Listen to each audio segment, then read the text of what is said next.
क्योंकि देखिए इंद्रियों के बारे में तो परंपरा में भी काफी कहा गया है ना। अब यहां पर देखेंगे कि क्या लिखा हुआ है। जैसे यहां से देखिए, इंद्रियों का दृष्टा है जीवन। जीवन भ्रमित होने के कारण इंद्रिय सन्निकर्षात्मक क्रियाकलाप में जीवन अपने दृष्टा पद को जीने की आशा, आस्वादन अपेक्षा के आधार पर सम्मोहन और आवेश पूर्वक इंद्रिय सन्निकर्ष में तद्रूप स्वीकार लेता है। इंद्रिय सन्निकर्ष में तद्रूप, ये जो शब्द है ना, तद्रूप स्वीकार लेता है। इसका देखिए एक्सप्लेनेशन क्या दिया, तद्रूपता का तात्पर्य मैं स्वयं इंद्रिय हूं। तद्रूपता का तात्पर्य मैं स्वयं इंद्रिय हूं। इस प्रकार की स्वीकृति में स्वास्तित्व स्वयं स्वास्तित्व भुलावा हो जाने से है। अस्तु जीवन ही जीवन को जीवन के लिए बेहोशी में सुख पाने की स्वीकृति अर्थ में स्वयं की विस्मृति स्वीकृत होना पाया जाता है। परिणाम स्वरूप जीवन भ्रमित रहना पाया जाता है। इस प्रकार जीवन आस्वादन अपेक्षा और इंद्रिय सन्निकर्ष में सीमित हो जाता है। यही पशुवत जीने का आधार और प्रवृत्ति है। तो देखेंगे, ये पशुओं से ही स्टार्ट हो जाता है। मैं शरीर हूं, वो वहां इंद्रियों के साथ तदाकार होने का काम वहां पशुओं से ही दिखने लगता है। वो भी बिल्कुल इंद्रियों के साथ तदाकार हो जाते हैं, और वहां पर उनका चित्तवृत्ति काम नहीं करता है। मन जो है वो शरीर के साथ तदाकार होता है, उसमें वो वंशानुसंगीय विधि से जीते हैं। मानव का देखेंगे तो यहां पर मानव के अर्थ में भी यही कह रहे हैं कि वो भी क्या कर रहा है, वो भी इसी में जाकर के तदाकार हो जा रहा है। किसमें? मैं स्वयं इंद्रिय हूं। तो मन इंद्रियों के साथ इस तरीके से तदाकार हो गया है कि मन अपने अस्तित्व को भूल जाता है। मैं जीवन क्रिया हूं, ये भुलावा हो गया। मैं जीवन क्रिया नहीं हूं, मैं इंद्रिय हूं। देखिए नहीं, ये जो शब्द लिखा हुआ है, ये यहां से लेकर के यहां तक, इसको देखिए हाँ जी। कितना सटीकता से लिखा हुआ।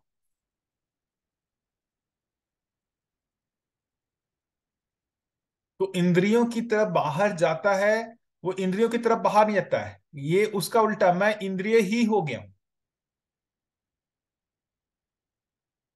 मैं स्वयं इंद्रिय हूं, ऐसा। तो जीवन में एक अच्छी बात जो मुझे लगती है, उसमें ये संभावना है किस चीज की? तद्रुप होने का। जीवन में तद्रुप होने की संभावना है। उसका पहला प्रमाण दिखता है कि जीवन शरीर के साथ ही तद्रूप हो गया है, इंद्रियों के साथ ही तद्रूप हो गया है।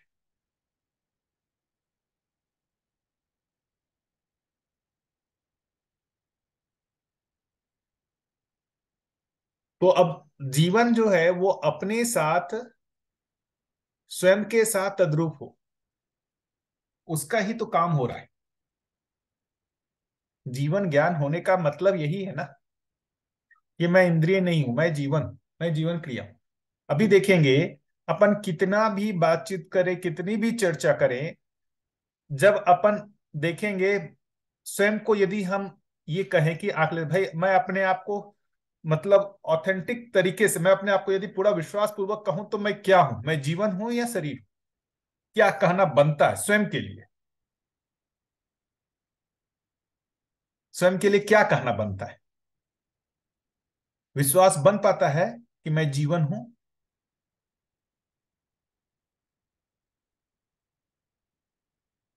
पहले तो शरीर आता है। बिल्कुल वही आता है। ये ऐसा चुंबक के जैसा चिपका हुआ है ना, एक ऐसा लगता है ना कि मतलब जैसे एक मुझे बड़ा इसमें अच्छा लगता है कि चुंबक से जब लोहा चिपकता है ना, तो लोहा भी जो है वो चुंबक के जैसा ही काम करने लगता है। तो जीवन जो है वो इंद्रियों के साथ चिपकता है, तो वो इंद्रियों के जैसा ही काम करने लगता है, मतलब इंद्रियों में ही सुख आने लगता है। वरना लॉजिकली सोचें, भाई कोई भी इंद्रिय है तो उससे सुख मिलता क्या है? कोई भी एक तरीके के इंद्रियों को ले ले, जैसे कोई अच्छा गाना लगता है ना, कोई गाने की ले लेते बात, कोई गाना हमको बहुत प्रिय है, उस पूरे प्रोसेस को हम स्टडी करें, हो क्या रहा है। एक तरीके की ध्वनि, वो हमारे कानों पे जो पटल है उस पे आया, कर्ण इंद्रियों पे आया, वो ध्वनि जो है, वो ध्वनि का जो प्रभाव है वो हमको अच्छा लगता है। इतना ही तो है, मन को अच्छा लग रहा है, वो ध्वनि का प्रभाव। क्या लेकिन हमेशा ही अच्छा लगता है? कहते हैं नहीं, हमेशा अच्छा नहीं लगता। ये सोचिए कि एक ही गाना जो बार बार आप सुनेंगे तो वो आपको अच्छा लगना बंद हो जाता है, उसका रीजन क्या है? कि जीवन को एक ही तरीके के, जो जो पांच इंद्रिय हैं उससे एक ही तरीके का सूचना लगातार आए तो वो उसमें उब जाता है, उसको मजा नहीं आता है। उसमें उसको वेरिएशन चाहिए, कंटिन्यूटी के वो जो है उसमें कंटिन्यूटी नहीं बनती है, उसमें कंटिन्यूअस चेंज चाहिए। उसके लिए देखिए कितना बड़ा संसार में फैल चुका है, भोजन के कितने प्रकार होंगे पता नहीं, कोई काउंट नहीं कर सकता है। मुझे लगता है भोजन के प्रकार यदि पूरे धरती पे कितने तरीके के स्वाद के लिए काम हो चुका है, मुझे लगता है कि आदमी काउंट नहीं कर पाएगा। गाने को भी देखें कि कितने तरीके के म्यूजिक जो है वो लोगों ने कर लिए हैं, उसका भी पता नहीं चल सकता है। ऐसे ही हर एक संवेदनाओं को लेकर के, और सबका जड़ यही है, सबका जड़ यही है यहां।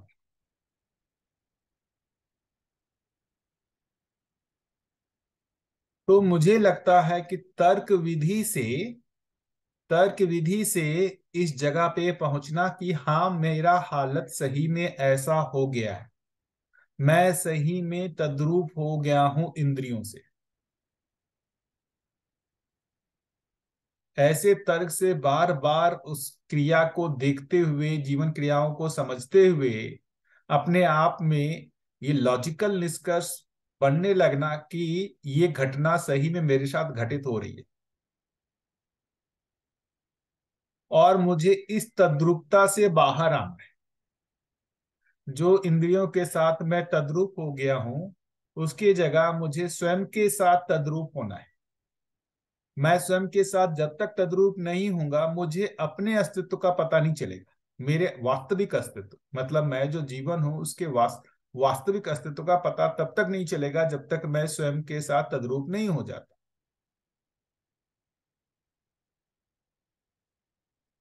तो इसके लिए देखेंगे तो मतलब परंपरा में बहुत रिगरस जो भी है, मतलब अभ्यास कराया गया। क्या अभ्यास कराया गया? भाई इसके निगेटिव, ये सब जो दिख रहा है वो शरीर सत्य नहीं है, शरीर सत्य नहीं है, ये सारे भोग सत्य नहीं है। ऐसा करते करते करते करते मतलब आपको सब असत्य है, असत्य है, असत्य है, असत्य है, ऐसा करके वहां से विड्रॉ करने की बात हुई। वहां से इंद्रियों को हटाओ। इंद्रियां जिस भी चीज में उसको सुख लगता है वहां पर उसको नहीं जाने देना। ये सारे प्रयास ऐसे ही हुए परंपरा में, कि जहां भी इंद्रियों को सुख लगता है वहां से उस चीज इंद्रियों को हटा लेना। काफी रिगरस काम हुआ है सब में, किसी भी तरीके के आप देखेंगे अभ्यास में ना, वहां बहुत रिगरस काम हुआ है इस पे। नहीं, यहाँ जो मैं कह रहा हूँ ना वो दमन की बात नहीं है, लेकिन इंद्रिया द्वैत की तरह होती है। एक बाहर भी जा सकती है और एक अंदर भी जा सकती है। जैसे हमारा फोर व्हील है, वो हम गियर में डाल के आगे भी चला सकते हैं और रिवर्स में लेके पीछे भी चला सकते हैं। वैसे इंद्रिया को अंदर मोड़ेंगे ना तो वो सीधा जीवन के साथ जुड़ जाती है, और बाहर की तरफ गई तो वो शरीर के साथ जुड़ जाती है। ऐसा हमने कहीं सुना है। नहीं नहीं, वो समझना पड़ेगा फिर इंद्रिय किस चीज को बोल रहा है। इंद्रिय शरीर का अंग हुई या जीवन का अंग है? शब्द, स्पर्श, रूप, रस, गंध, हाँ। ये जो इंद्रिय का कार्य है, तो जैसे हम बाहर से भी सुन सकते हैं, एक अंदर भी आवाज आती है। वैसे स्पर्श भी अंदर भी कर सकते हैं। जैसे कोई मिठाई हमें पसंद है तो उसका हम चयन करें तो हमारे मुंह में स्वाद भी आने लगता है। और वैसे कोई गंध हमारे सामने नहीं है तो फिर भी हम गंध भी ले सकते हैं। ऐसे अंदर मोड़ने का आपके पास क्या नॉलेज है? नहीं नहीं, देखिए वो दो तरीके की इंद्रियों की बात हुई है, अंतर इंद्रिय बाह्य इंद्रिय, है ना। बाह्य इंद्रियों को जैसे शरीर के साथ कहा, जो यहाँ अंतर इंद्रिय कार्य, जैसे अभी आपने कहा ना कि कोई भी चीज, जैसे कोई भी हमने कोई भी सुगंध है जिसको हमने पहले लिया हुआ है, उसकी स्मृति करते हैं तो हमको उसका आनंद आने लगता है। तो ये सारा कुछ हो तो रहा है मन वृत्ति चित्त में। चित्त में उस चीज के बारे में इंफॉर्मेशन है ना। हाँ जी। तो जो यहाँ अंतर इंद्रियों की बात कर रहे हैं ना, वो बेसिकली मन है। मन अच्छा। की बात। हाँ हाँ। जैसे मन में कहते हैं जैसे रसगुल्ला, तो रसगुल्ले का, कोई रसगुल्ला आपने खाया हुआ है, उसका मिठास आपकी स्मृति में है। तो अब आप वापस यदि देखेंगे कि रसगुल्ले को आपने चयन किया और उसके मिठास को रिकॉल किया, अच्छा ऐसा होता है। लेकिन क्या उतने से तृप्ति हो जाती है क्या? उतने से तृप्ति हो जाती तो बाहर की जरूरत ही नहीं थी। हालांकि एक लेवल का होता ही है, लोग जो है करते ही हैं इस तरीके की कल्पनाएं। लेकिन वैसा बहुत आवश्यक नहीं, उसमें बाहर इंद्रियों के साथ सन्निकर्ष जो है उनको आवश्यकता लगती ही है।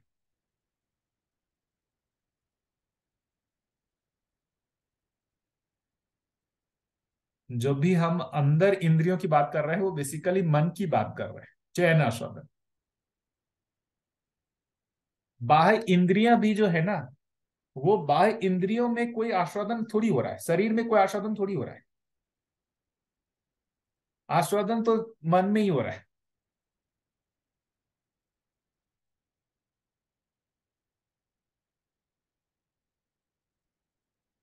और उसमें देखिए, ये एक लाइन जो लिखा हुआ है, इसको देखने क्या लिखा हुआ है यहां पर। आस्वादन अपेक्षा के आधार पर सम्मोहन और आवेश पूर्वक इंद्रिय सन्निकर्ष। दो चीज यहां बोल रहा है, आस्वादन अपेक्षा के आधार पर, सम्मोहन और आवेश पूर्वक। तो वो आस्वादन अपेक्षा होने के कारण ही जो है वो बाहर इंद्रियों से वो सूचना को चाहता है, उस क्रिया को रिपीट करना चाहता है। जैसे अभी आप ये कहिए कि भाई मिठाई के दुकान के पास चले जाएं, मिठाई को देखते जाएं और उसके स्वाद की जो स्मृति है उसको रिकॉल करके तृप्त होते जाएं, है ना। और आपको मिठाई खाने की आवश्यकता ना हो, ऐसा हो पाता है क्या? नहीं, ऐसा तो नहीं हो पाता। नहीं हो पाता। वो करके आप क्या करते हैं वहां देख करके ना, उसको एक्टिवेट करते हैं। जो आस्वादन की अपेक्षा है ना, वो प्रबल होती है। अब प्रबल होने के बाद आप वो बाहर से वो स्वाद देते ही हैं। कई बार आप मान लीजिए जा रहे हो और बगल में कुछ दिख जाए जो आपको प्रिय हो, आप अपने आप को रोक ही नहीं पाते, खरीद के खा ही लेते। क्योंकि वो जो स्वाद है, उस स्वाद का जो मेमोरी है, उसका प्रभाव इतना ज्यादा है कि उसको आपको रिपीट करने की इच्छा होती ही है। तो कुल मिलाकर के ये सारे जो मतलब इसको देखेंगे तो जड़ क्रिया से चैतन्य क्रिया की तृप्ति का प्रयास हर समय चल रहा है। जितने भी तरीके के हम देखेंगे, जो भी भौतिक रासायनिक, जो शब्द स्पर्श रूप रस गंध है, वो सब है तो भौतिक रासायनिक क्रिया ही। और वो भौतिक रासायनिक क्रिया से कौन सी क्रिया तृप्त होनी चाहिए? चैतन्य क्रिया।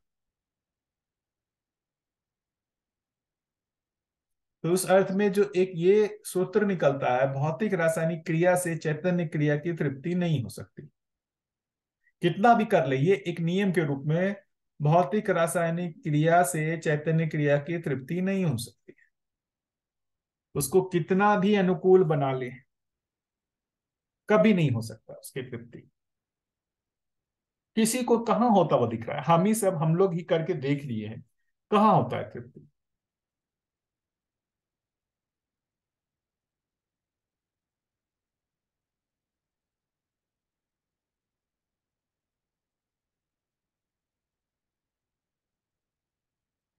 उसी को तो कहा जा रहा है, देखेंगे ना तो भोगोन्माद कामोन्माद उसी को कहा जा रहा है।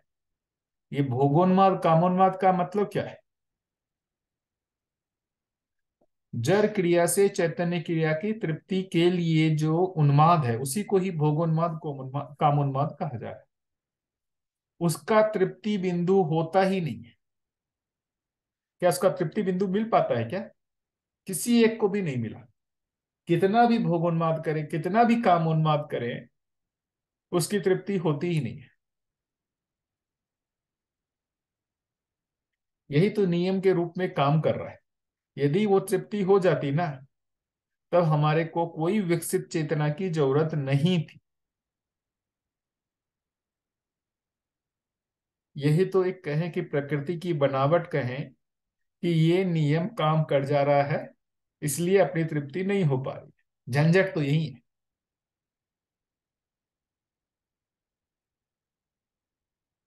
ठीक है भैया। हाँ जी, ये तो बरोबर है, लेकिन अंतर्मुखी होने में भी हम इंद्रिय का यूज कर सकते हैं ना। देखिए, जब अंतर्मुखी जब बात कर रहे हैं ना, तो यहाँ पर दो भाषा हो रही है, पूर्वानुषंगी परानुषंगी। फिर से मैं इसको रिपीट करता हूं। जब यहाँ अंतर्मुखी होने की बात कर रहे हैं, जो परंपरा में अंतर्मुखी होने की बात कर रहे हैं, और जो यहाँ पर अंतर्मुखी होने की बात कर रहे हैं, उसका क्या मतलब है? ये यहाँ पर, ये इसको पढ़ेंगे। ये देखिए, ये हुआ बहिर्मुखी, ये हो गया बहिर्मुखी। ये दिख रहा है? स्थूल शरीर में, हाँ जी, ये येलो कलर में। हाँ, स्थूल शरीर में संवेदनाओं की तृप्ति के लिए मन में आशा,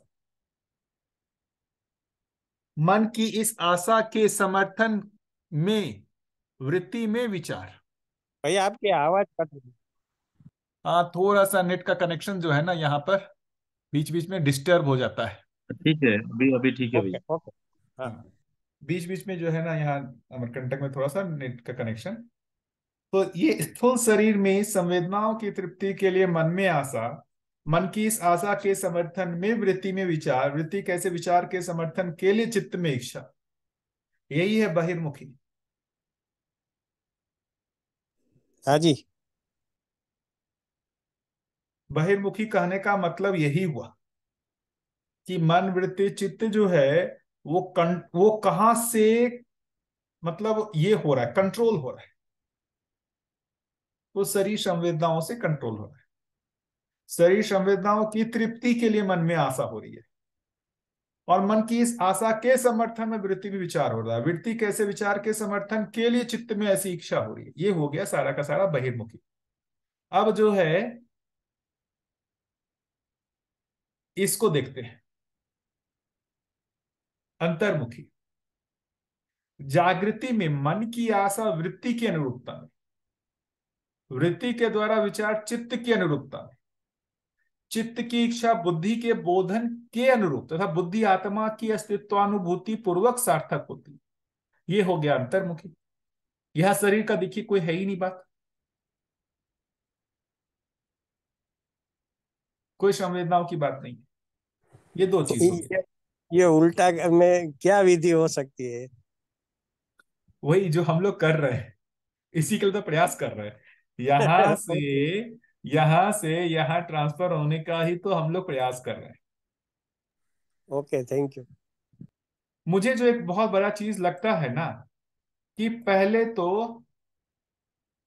पूरा तर्क से इस जगह पर ये आ जाना कि हमारे में ये चल रहा है।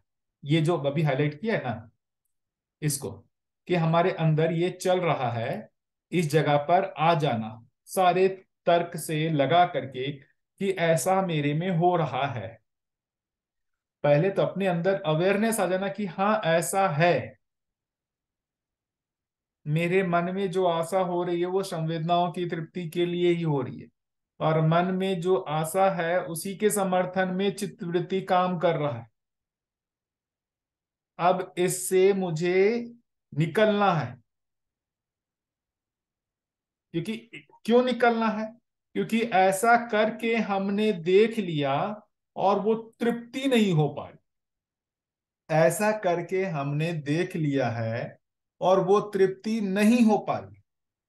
जब तक ये आपका आशा बना रहेगा कि इसमें तृप्ति मिल सकती है, आप उसमें लगे रहे, है ना। संसार में तो आशा बना हुआ ही है। संसार में दोनों तरीके के लोग दिखते हैं, जो इस संवेदनाओं के लिए पूरी तरीके से पागल हुए जा रहे हैं। कुछ लोग हैं जिनके पास धन है, सब कुछ है, उसकी अनुकूलता है, फिर भी जो है वो उससे विरक्त होकर के कुछ दूसरे चीज को खोजना चाह रहे कि यार इसमें तो नहीं है। आप देखेंगे कि जैसे जो भी यहाँ पर अभी ज्ञान चर्चा या जो भी जीवन विद्या की हम लोग बात कर रहे हैं, उसमें कहीं ना कहीं हम लोग एक लेवल के भौतिक रूप से समृद्ध होकर के उसका आकलन कर चुके हैं। मतलब मैं सबकी बात नहीं कर रहा, एक्सेप्शन हो सकते हैं, लेकिन ज्यादातर लोगों ने उस संसार को तो देखा है, भोगा है, और उसका मूल्यांकन कर चुके हैं। उससे तृप्ति नहीं मिलेगी ऐसा निष्कर्ष कहीं ना कहीं हम लोग निकाल चुके हैं। क्या लगता है, ये अनुमान गलत है? नहीं, ये तो सही है, इसलिए तो हम आए हैं इसमें। नहीं ना, बाकी लोग भी बताए।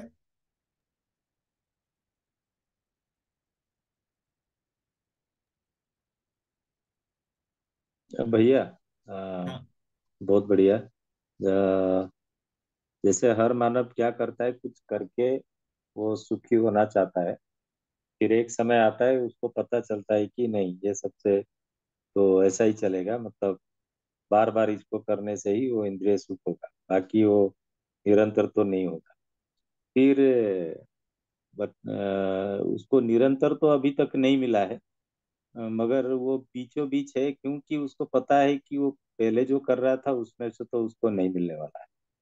तो ये जो निरंतर सुख की तरफ जो यात्रा है, ये जो समाधान, समृद्धि, सहअस्तित्व, इसको इसको वो कैसे अचीव करेगा? जैसे जैसे वो समझता जाएगा, उसको वो समाधानित रहेगा, उससे वो निरंतर सुखी हो। ऐसा सोचना सही है भी।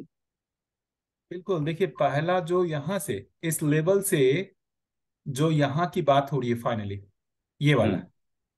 उसके बीच में जो पहला घाट होगा ना, मुझे वो ये लगता है, ये ये वाला, जिसको न्याय में, मूल्यों में आस्वादन आने लगे। बहुत बढ़िया। जो मूल्यों को प्रधान मानता हो, है ना, अभी ये जीवन विद्या से जुड़ा हो नहीं जुड़ा हो, लेकिन मूल्यों के आस्वादन में, संबंधों में जीने में उसको तृप्ति ज्यादा लगती है, वो संवेदनाओं से ऊपर मूल्यों को रखता हो। अभी भी देखेंगे कि घर में, परिवार में माता पिता बच्चों के साथ वैसा करते ही हैं, संवेदनाओं से प्रधान अपने मूल्यों को रखते ही हैं। बच्चे, जैसे मैं बताऊं कि बच्ची जब छोटी थी, 6 महीने साल भर के, माँ बाप अपने जो भी सुख है, क्या निद्रा का सुख है ना, जो भी सब सुख है, उसको कॉम्प्रोमाइज करके वो बच्चे के प्रति जो भाव है उसको प्रधान रख के जीते ही हैं। कोई भी माँ बाप देखेंगे ना, ऐसा मतलब जनरली देखने को नहीं मिलता है। कोई भी माँ बाप जो है, 6 महीने के बच्चे को छोड़ करके अपना बढ़िया से नींद में है। तो जो बच्चे के साथ मूल्य में जीने का आ रहा है, ऐसे लोग जिन जैसे जो अपने सगे संबंधियों के साथ भी इस तरीके से जी रहे हो, मित्रों के साथ भी ऐसा जी रहे हो, आप हम सभी लोगों के कुछ ना कुछ इस तरीके के मित्र होंगे ही जिनके साथ हमको जीने में अच्छा लगता था, हम उनके साथ रहना चाहते हैं। मतलब मैं तो काफी मिस करता हूँ अपने जो पुराने जो दोस्त लोग हैं जिनके साथ जी करके मुझे अच्छा लगता था। इसलिए नहीं कि भाई उनके साथ कुछ मैं भोग कर रहा हूँ, ऐसा कुछ कर रहा हूँ। वो उनके सानिध्य से जो उनके प्रति जो मूल्य जो भाव है वो अच्छा लगता था।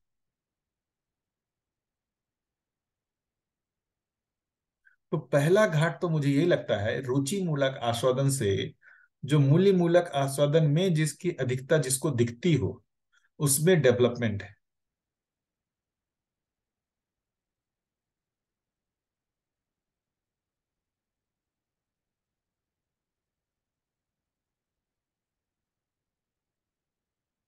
उसके बाद अब आगे आ रही है कि भाई हम उसके बाद जो है और भी बड़ी व्यवस्था का हम चित्रण करने लगे, अखंड समाज साधन व्यवस्था का चित्रण करें। तो जो यहां पर कह रहे हैं कि जो अनुसरण अनुकरण अध्ययन विधि कर रहे हैं उसमें पहला स्टेप देखिए, न्यायपूर्ण व्यवहार का अनुकरण अथवा अनुसरण करना। न्यायपूर्ण व्यवहार का अनुकरण अनुसरण तभी करने को हम तैयार होंगे जब हमको रुचि मूलक आस्वादन से मूल्य मूलक आस्वादन में ज्यादा मजा आ रहा है, वरना हम इसका अनुकरण अनुसरण करेंगे ही नहीं। रुचि मूलक आस्वादन की जगह हमको मूल्य मूलक आस्वादन की तृप्ति ज्यादा अच्छा लगता है। यदि हमको रुचि मूलक आस्वादन में अभी भी आसक्ति है, हमारे सामने एक व्यक्ति न्यायपूर्ण व्यवहार कर रहा होगा परंतु हम उनको श्रेष्ठ नहीं मानेंगे, हम उनका अनुकरण अनुसरण नहीं करेंगे। क्या बाबा जी का सभी लोग अनुकरण अनुसरण किए? क्या करने का प्रयास किए? नहीं किए। जिन्होंने मूल्यों को श्रेष्ठ माना वही उनका अनुकरण अनुसरण करना चाहे।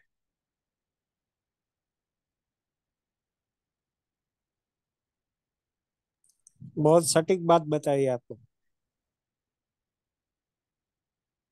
तो ये स्टेप होने के लिए भी, अध्ययन विधि के लिए भी, जो पहला जो बात हो रहा है ना, न्यायपूर्ण व्यवहार का अनुकरण अनुसरण, न्यायपूर्ण व्यवहार का अनुकरण अनुसरण होने के लिए आपका ये तर्क हो जाना चाहिए कि रुचि मूलक आस्वादन की निरंतरता नहीं है।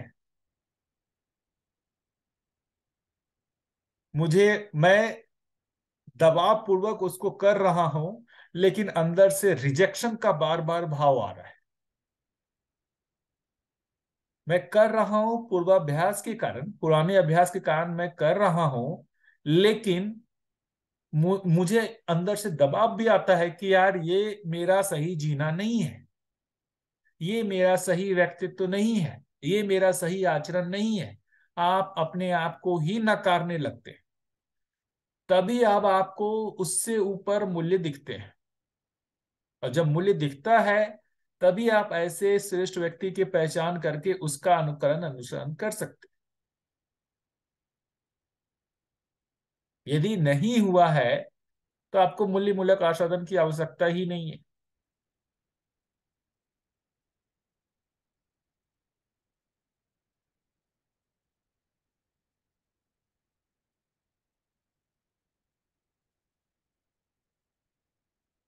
तो पहला घाट ये, उसमें होने के लिए न्यायपूर्ण व्यवहार का अनुकरण अनुसरण करेंगे, लेकिन हमको अनुकरण अनुसरण क्या है, मतलब ये एक तरीके से आज्ञा पालन जैसा हो गया। हम किसी को देख रहे हैं अच्छा जीते हुए, आज्ञा पालन की जगह उसको अनुकरण अनुसरण करना ज्यादा अच्छा है कि जिसको देख रहे हैं और उसका जीना मुझे मुझसे अच्छा लगता है, उसके मूल्यों में जीना मुझे अच्छा लगता है और हम उसको कॉपी करना चाह रहे हैं। अनुकरण अनुसरण का मतलब कॉपी करना चाह रहे हैं, लेकिन हमसे कुछ हद तक हो पा रहा है और कुछ हद में मैं फेल हो जा रहा हूं। तो फिर उसके लिए हमको लगता है क्यों नहीं हो पा रहा है, तो जो मेरे चित्त में जो पुराने पूर्वाभ्यास की स्मृतियां बनी हुई हैं उस चित्त की शुद्धि करनी होगी। उस चित्त शुद्धि के लिए हमको धर्मपूर्ण विचार में प्रवृत्त होना पड़ेगा।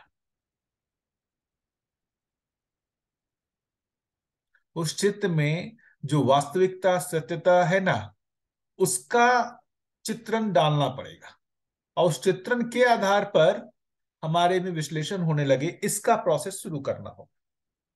लेकिन दूसरा प्रोसेस शुरू होने से पहले हमको पहले प्रोसेस में मजा आना होगा। यदि पहले प्रोसेस में ही मजा नहीं आ रहा है तो दूसरे में हम जाएंगे ही। पहले प्रोसेस को करने के क्रम में हमको जो है दूसरे की आवश्यकता लगेगी।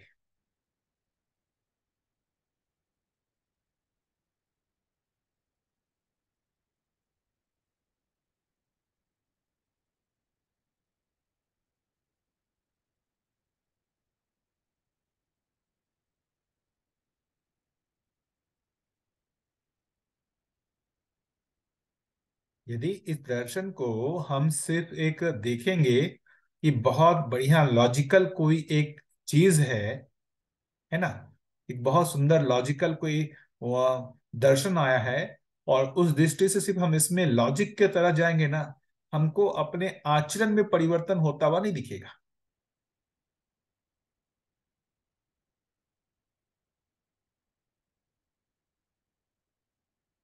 आचरण में परिवर्तन होने के लिए वो रुचि मूलक आस्वादन अपेक्षा से विरक्ति और मूल्य मूलक आस्वादन अपेक्षा के प्रति आसक्ति होनी आवश्यक है। आसक्ति का मतलब उसके प्रति अटैचमेंट, वो ज्यादा अच्छा लगना आवश्यक है।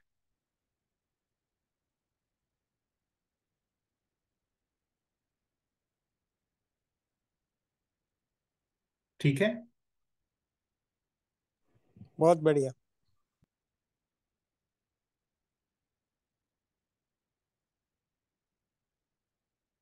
बताइए आप लोग में से कोई।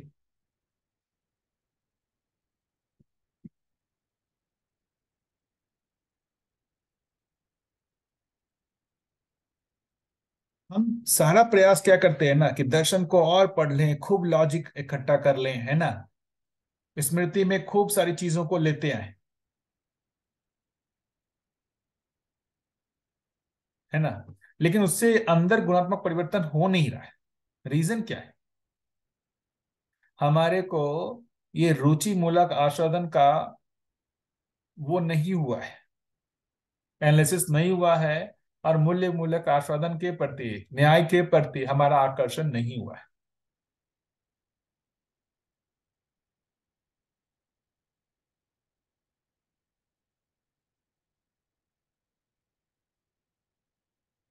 ठीक है।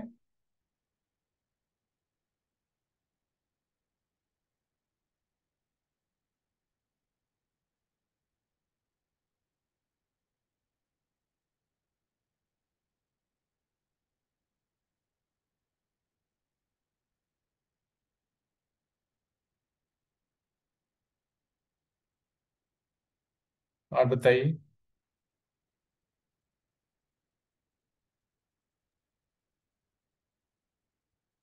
भैया, ये इंद्रिय सुख जो है, आपने जो बताया, ये भी तो जीवन को होता है। और फिर जीवन को कुछ समय के बाद पता चलता है कि नहीं, ये तो निरंतर नहीं है। फिर वो दूसरा दूसरा कुछ ढूंढता रहता है। और जब तक उसको फिर समझ नहीं आता है, मतलब समझता जाता है, तभी उसको दूसरे भाग का पता चलता है। नहीं तो उसको हम्म, मतलब दोनों चीज जो है, इंद्रिय वाला सुख और इंद्रिय वाला सुख से नहीं होगा वाला चीज, तो दोनों तो जीवन को ही पता चलता बिल्कुल।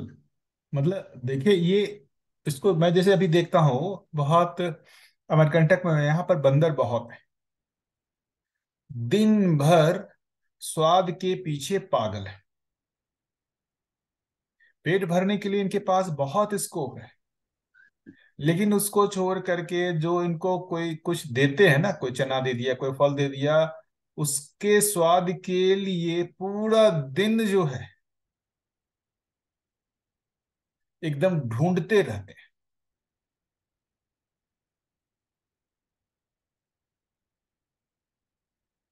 रस इंद्रियों का जो उनका देखेंगे, रस इंद्रिय, रस इंद्रियों से तृप्ति के लिए एकदम ऐसा लगेगा पागलपन है।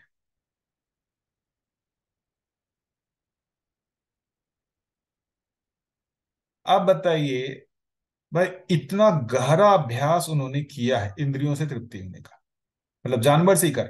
तो भाई हम भी तो पहले यदि जो यहाँ देखेंगे, हम भी तो किसी जीव शरीर को चला करके ही यहाँ तक आए। मतलब कितने जीव शरीर हमने चलाए होंगे और उसमें हमने कितना अभ्यास कर लिया होगा इसका, तृप्त होने का। क्या चीज? इंद्रियों से तृप्त होने का। इसलिए तो इतना कठिन पड़ रहा है, क्योंकि हम मतलब जो शरीर के साथ सुखी होने का जो भाग है वो पहले से ही करते हैं। मतलब ऐसा जब हम लोग कहते हैं जानवरों में जीवावस्था में बोलते हैं सिर्फ जीने की आशा, कि भाई उसमें सिर्फ जीने की आशा है। मुझे मतलब ठीक है, बात सही है, लेकिन उसके साथ साथ मुझे एक ये भी लगता है, उस जीने की आशा के साथ साथ उसमें सुख का भी कुछ ना कुछ आंशिक रहता है। नहीं तो बंदर की जीने की आशा तो इतने तरीके के फूल पत्ती हैं, पेड़ पौधे हैं कि उससे उसके जीने की आशा पूरी हो जाएगी। क्यों वो पागल हुआ जा रहा है? आदमी उसको मार रहा है ना, उसको पत्थर दिखा रहा है, डंडे से मार रहा है, फिर भी वो मतलब आता है चोरी छुपके, डर डर करके आता है। क्या वो डर डर करके सिर्फ वो जीने की आशा से आ रहा है, या कहीं ना कहीं उसमें स्वाद इंद्रियों के प्रति उसका आकर्षण हो गया है? इसको एनालिसिस करना चाहिए। स्वाद इंद्रियों के प्रति उस उसमें जो एक तरीके से उससे तृप्त होने की आशा बनी है कि नहीं बनी है, तभी तो वो ऐसा आता है। मैं तो बहुत मतलब एक महीने से ऑब्जर्व कर रहा हूं यहाँ पे। ऐसा लगता है कि स्वाद इंद्रियों से तृप्ति के लिए वो भी बहुत प्रयत्नशील है। जैसा आदमी है वैसा वो भी प्रयत्नशील है।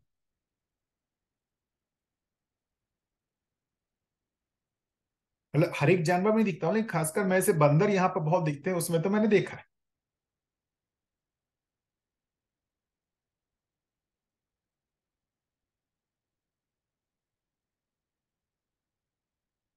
तो हमने भी तो शरीर चलाया ही होगा। तो वो स्वाद इंद्रियों से तृप्ति का हमारा जीवन में पहले से अभ्यास हुआ हुआ है। अब क्या हुआ, वहां पर चित्त वृत्ति काम नहीं कर रहा है। उस स्वाद को पाने का बस वो जो भी देख रहे थे, उसको और अच्छी तरीके से कैसे पा सकते हैं, इसका उसमें कुछ नहीं है कि हम इसको ले गए कुछ बना लें, कुछ मिक्स कर लें उसके बाद खाएं, ऐसा नहीं। मानव जब रूप में आता है, तब वहां पर वो इस स्वाद में और वेरिएशन करता है। जो उसको कच्चा सब्जी खाने में मजा आ रहा है, यहाँ पर वो कच्चे सब्जी में बहुत सारा मिक्स करके एक अलग तरीके के स्वाद को बनाता है। और कितने तरीके के स्वाद को खाने का वो प्रयास करता है, उससे तृप्त होने का प्रयास करता है। और इसके बाद अब चूंकि मनुष्य में चित्त वृत्ति भी डेवलप हो गया है, मनुष्य में चित्त वृत्ति भी डेवलप हो गया है, तो वो मन से सुखी होने के प्रयास करता है। लेकिन वृत्ति जो है वो उसका मूल्यांकन भी करता है। क्या मूल्यांकन करता है यार, मिला क्या? वृत्ति उसको वृत्ति खुद में कंफ्यूज होता है, उसको खुद के लिए आश्चर्य होने लगता है। यार मैं कर तो दिया, लेकिन उससे मिला क्या? क्षणिक तृप्ति जैसा लगता है। तब यहां से मुझे लगता है जागृति का रास्ता प्रारंभ होता है। जब तक वृत्ति पूरी तरीके से सुप्त है, तब तक तो उसका जागृति का रास्ता ही नहीं खुला है। अब वृत्ति का जो है वो मन का मूल्यांकन जिस क्षण से करना शुरू करता है, उस क्षण से जीवन की जागृति का रास्ता प्रारंभ होता है। मन के वो जो भी कार्य हैं, उसका मूल्यांकन करके वो कंफ्यूज होने लगता है। वो मन के समर्थन में नहीं रह पाता। मन के उस प्रयास पे वो क्वेश्चन मार्क लगाने लगता है। ऐसा है कि नहीं है? आप हम सभी लोगों की स्थिति यही है ना?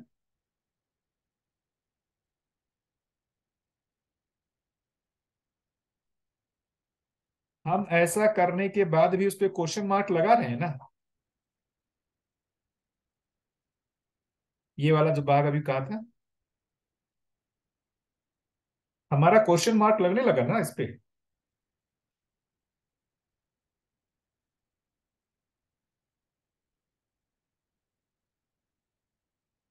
अभी तो हम सोच रहे हैं कि भाई इससे तृप्ति नहीं तो तृप्ति फिर किससे। मन की तृप्ति संवेदनाओं से नहीं हो रही है तो फिर होगी किससे। ये हुए बिना हमारे लिए जागृति का रास्ता, हमारे को जागृति की आवश्यकता ही क्यों है। जब तक वृत्ति सुप्त है तब तक जागृति का हमारे लिए कोई नहीं रास्ता खुला है।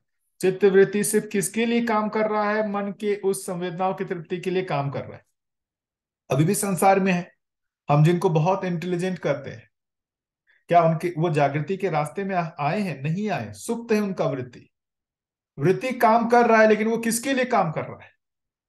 मन की आशा के समर्थन में वृत्ति में विचार हो रहा है। वृत्ति कभी भी मन का मूल्यांकन कर ही नहीं पा रहा है। वृत्ति जब तक मन का मूल्यांकन नहीं करेगा तब तक वो उसके जो भी प्रभाव है उससे मुक्त कैसे होगा, या प्रभाव से मुक्त होने की अपेक्षा कैसे बनेगी? अभी तो अपेक्षा बनेगी, मुक्ति तो बाद में होगी।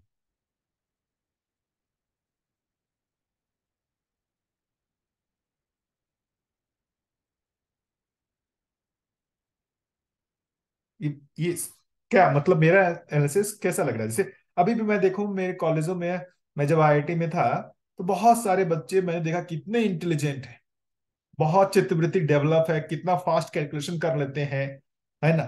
लेकिन मुझे वही आश्चर्य होता था कि भाई ये इनका वृत्ति मन को क्यों नहीं कर पा रहा है, मन का मूल्यांकन क्यों नहीं कर पा रहा है। सारा प्रयास उनका सुख तो इंद्रियों से ही है, इंद्रियों से ही तृप्ति के लिए सारा प्रयास कर रहे हैं।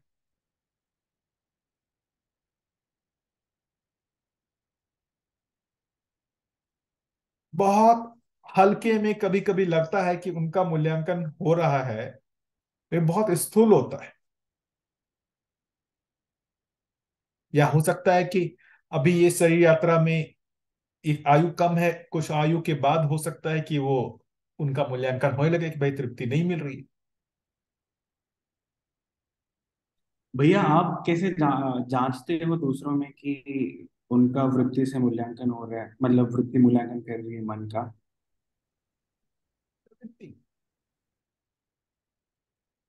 क्या चीज को लक्ष्य मान के जी रहे?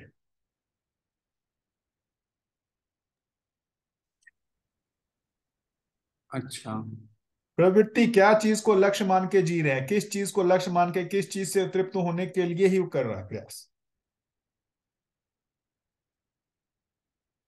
संवेदनाएं प्रधान है, अच्छा खाना हो जाए, अच्छा रहने का जगह मिल जाए, अच्छे एसी में रहने को मिल जाए, हर तरह की संवेदनाओं की अनुकूलता हो जाए।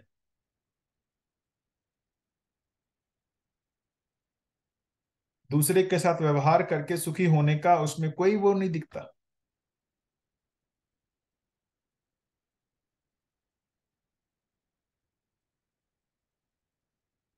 अभी मैक्सिमम लोग देखेंगे, बहुत जगह देखेंगे, यही तो हालत है ना।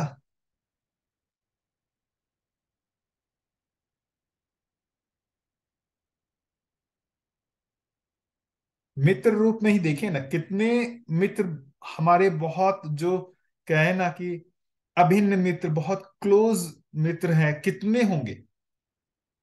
जबकि हमने कितने लोगों के साथ समय बिताया होगा, कितने लोग हैं ऐसे, बताइए ना।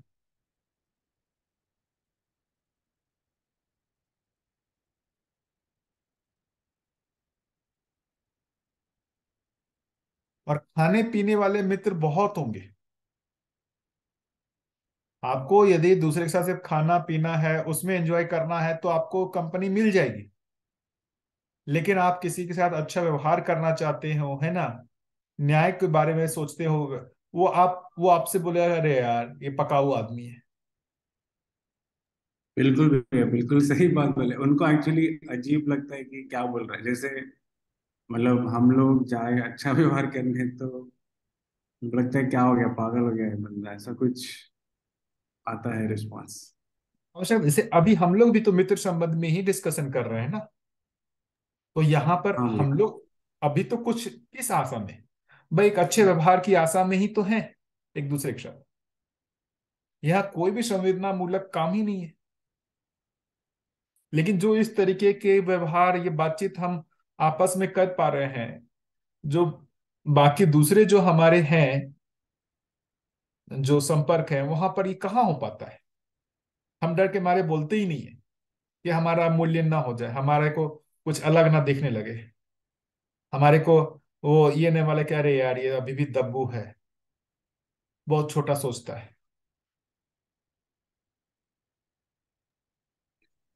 पर भैया जैसे जनरल कॉन्वर्जेशन में हम लोग इसको कैसे मतलब लाए, मतलब हमारे बोलचाल में, कि जैसे लोग ढूंढ तो रही है, मतलब ऐसा नहीं कि वो लोग नहीं ढूंढ रहे कि हम किस लिए है यहाँ पे, क्या हमारा लाइफ का मीनिंग, ऐसा तो नहीं है, वो भी और सब लोग ढूंढ ही रहे। तो इसको हल्का सा ऐसे मतलब हम लोग कॉन्वर्जेशन में कैसे ला सकते हैं अगर कन्वर्सेशन बिना। में लाने से ज्यादा महत्वपूर्ण मुझे लगता है आपका व्यक्तित्व, जो आप एक के साथ, कई के साथ जब आप संबंध का निर्वाह करते हैं, है ना, तो ये मतलब मोहल्ले में कोई एक अच्छा आदमी है, ये एक सभी लोग पता चलता है कि ये अच्छा आदमी है, बहुत सारे लोग उसको श्रेष्ठ मानते हैं। तो आपका जो व्यवहार है, मतलब आप, ठीक है, वो व्यक्ति के साथ आपका इंडिविजुअली जो है वो न्याय का व्यवहार नहीं हो रहा है, लेकिन आपका कई लोगों के साथ जो है वो एक स्नेह का स्नेह का एक तरीके से कहें कि मिलन होता है। आपके साथ लोग, अच्छे लोग जुड़ रहे हैं, आपको लोग अच्छा मानते हैं, और एक नहीं कई लोग अच्छा मानते हैं, अपने परिवार से भी बाहर जो है आपको लोग अच्छा मानते हैं। तो ये दूसरे आदमी के लिए सोचने का मुद्दा बनता है कि यार इसको इतने लोग अच्छा क्यों मानते हैं, मुझे तो लोग अच्छा नहीं मानते, लेकिन इसके प्रति जो है ये सब लोग अच्छा भाव क्यों रखते हैं। अभी भी देखें, अम्बा बुआ है अमरकंटक में, आप लोग जानते हैं सभी लोग, हाँ मजे, हाँ। सभी लोग इतना अच्छा सोचते हैं उनके बारे में, शुभ सोचते हैं कि इनको कभी भी जरूरत होगी तो मैं खड़ा रहूंगा उनके लिए, क्योंकि उनके व्यक्तित्व का वो प्रभाव है, वो इतने लोगों के साथ ये स्नेह के साथ जी हैं, भाव के साथ जी हैं, एक नहीं कई लोगों के साथ, कई लोगों के साथ उन्होंने स्नेह के साथ जिया है। तो उनको अच्छा मानने वाले एक नहीं हजारों हैं।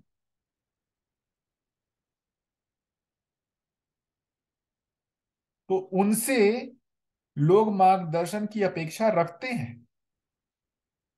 वो जब भी कहीं पर किसी को कुछ बोलेंगे तो उनके बात का महत्व है।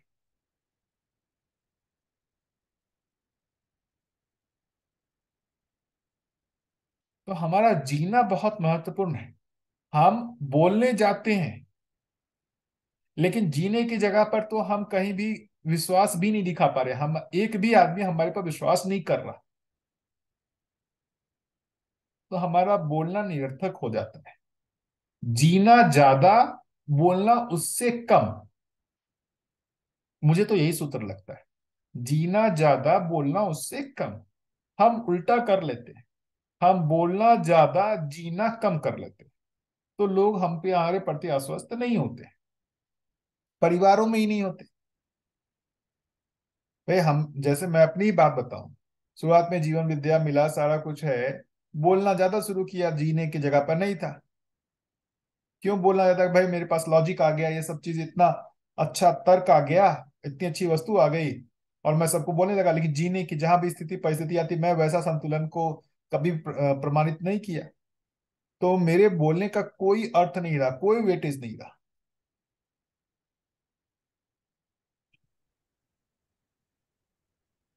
हाँ भैया, एक चीज तो मुझे भी लगी कि थोड़ा अहंकार आ जाता है, जैसे वस्तु हमारे पास आई तो अ, जैसे जिनको नहीं पता है तो हम लोग एक ऐसे सोचते हैं कि अभी ये तर्क है हमारे पास, तो हम लोग उनको बताने का ट्राई करते हैं। पर जैसा आप बोल रहे हो कि आचरण में आना चाहिए, हमारे जीने में आना चाहिए, तभी वो कुछ उसका दिखेगा, मतलब अंतर दिखेगा हमारे आचरण में।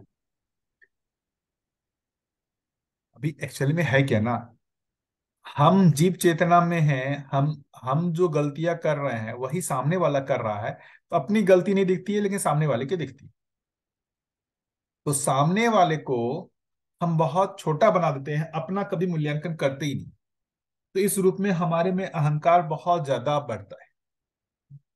ये एक बहुत बड़ी चीज है कि जब भी इस तरीके की वस्तु आती है ना, ये सारा जो एनालिसिस है, ये सारा जो एनालिसिस है वो दूसरे के लिए लागू हो जाता है। हम ये दूसरे पे लगा देते हैं, स्वयं के लिए नहीं लगा पाते। दूसरा लोभी है, हमको ये दिख जाता है, लेकिन मैं खुद लोभी हूं ये हमको नहीं दिखता।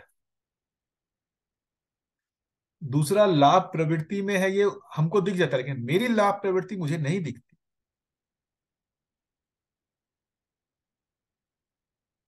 दूसरा जो है मेरे साथ न्याय नहीं किया, ये मेरे को दिख जाता है, लेकिन मैंने उसके साथ न्याय नहीं किया ये नहीं दिखता।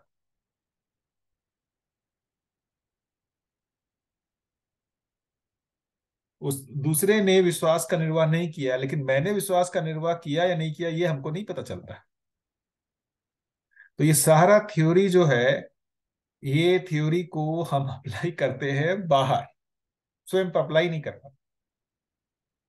स्वयं पर अप्लाई करे ना तो हालत खराब हो जाती है, किसी से भी ना मतलब नाराज होने का कोई क्वेश्चन ही नहीं बनता। कैसे नाराज हूं, ये खुद की ही हालत इतनी खराब है, इतनी बैंड बजी हुई है खुद की।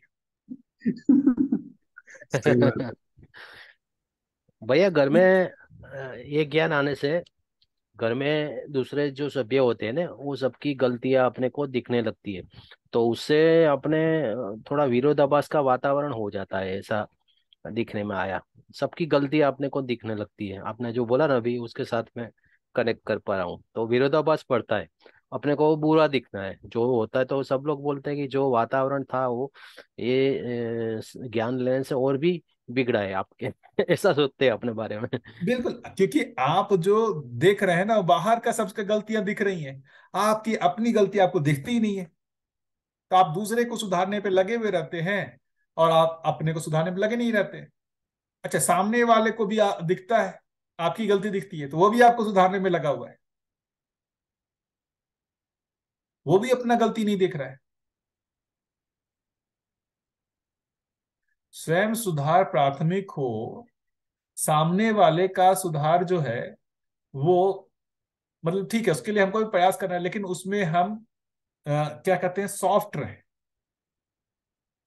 मैं बस देखिए, अब उसमें ऑब्जेक्शन, अपनी गलतियों को ज्यादा मूल्यांकित करना, उसका निरीक्षण ज्यादा करना, सामने वाले की गलतियों को कम करना, ये मुझे लगता है व्यवहार का नियम है।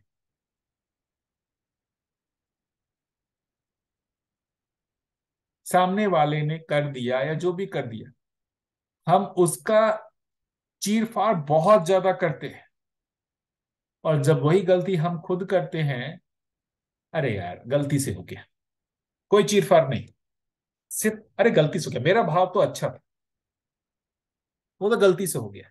लेकिन दूसरे वाले का तो चीर फाड़ कर देते हैं, वो तो ऐसा है, वो ऐसा है, ये दुष्ट है, वो ऐसा है, वो गलत सोचता है मेरे बारे में, ऐसा वैसा, क्या तमाम तरीके की विश्लेषण वृत्ति में हम उसके प्रति नेगेटिव विचार कितना नहीं लाते, बहुत नेगेटिव विचार लाते हैं उसके लिए। अपने लिए कभी भी इतना नेगेटिव विचार नहीं लाते, है कि नहीं?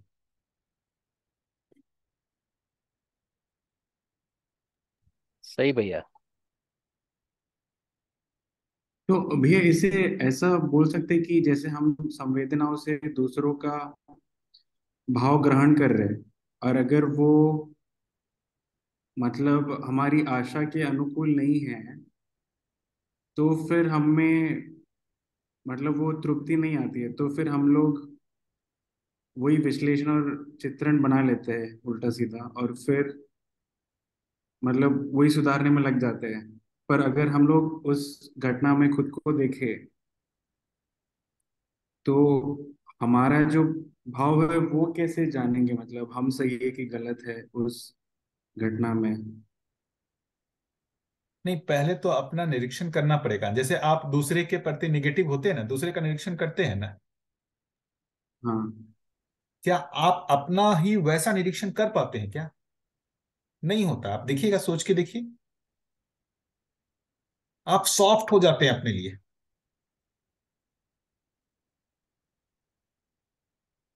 मैं तो अपना प्रैक्टिकल बता सकता हूं,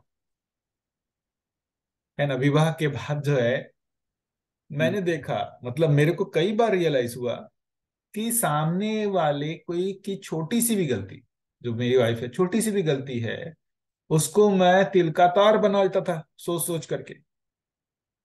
और जब मैं गलती करूं, अरे यार ये कौन सी बड़ी बात है यार, क्यों इसको इतना बड़ा बना रहे।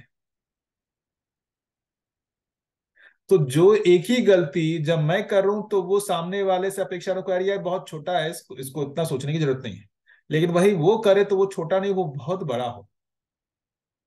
इसका मतलब क्या, हम अपने लिए बहुत सॉफ्ट हैं और दूसरे के लिए बहुत क्रिटिकल है।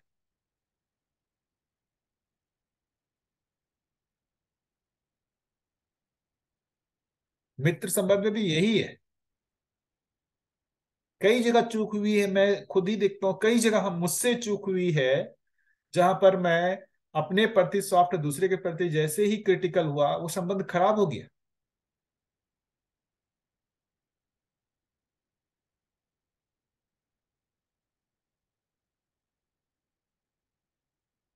तो स्वनिरीक्षण ज्यादा, पर निरीक्षण कम, ये मुझे सूत्र लगता है। व्यवहार में यदि कुछ हमको, मतलब करना है, जीना है, तो स्वनिरीक्षण बहुत ज्यादा, पर निरीक्षण कम। हमारा ठीक उल्टा होता है, पर निरीक्षण ज्यादा, स्वनिरीक्षण बहुत ही कम। बताइए मैं गलत बोल रहा हूं? जैसे मेरा पर्सनल अपना जो एक्सपीरियंस है, मैंने वो बोला। बहुत क्लोज रिलेशन में भी जो मैं करता हूं, उसकी बात मैंने कहा कि जहां पर हमारे से यही चूक आती है, हम पर निरीक्षण ही ज्यादा कर देते हैं, स्वनिरीक्षण कम करते हैं।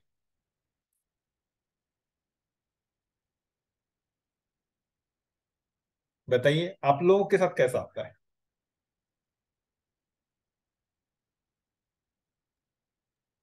नहीं, सही बात स्वनिरीक्षण है। अच्छे से नहीं हो पाता भैया। स्वनिरीक्षण कभी होता है, कभी नहीं होता है। पर निरीक्षण तुरंत हो जाता है, ऐसा होता है। और बाकी लोग?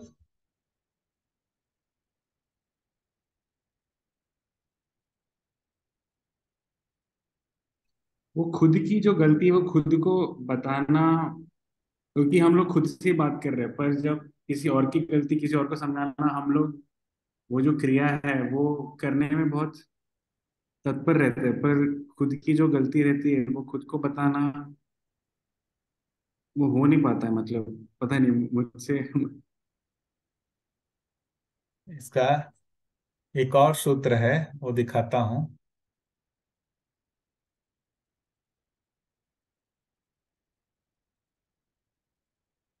कर्म दर्शन में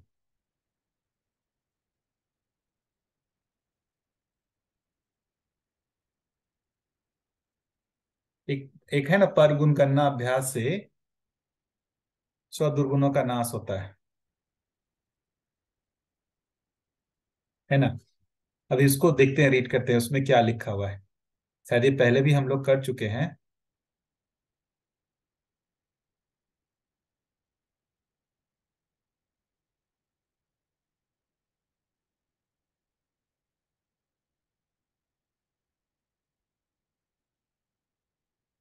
एक मिनट यहाँ।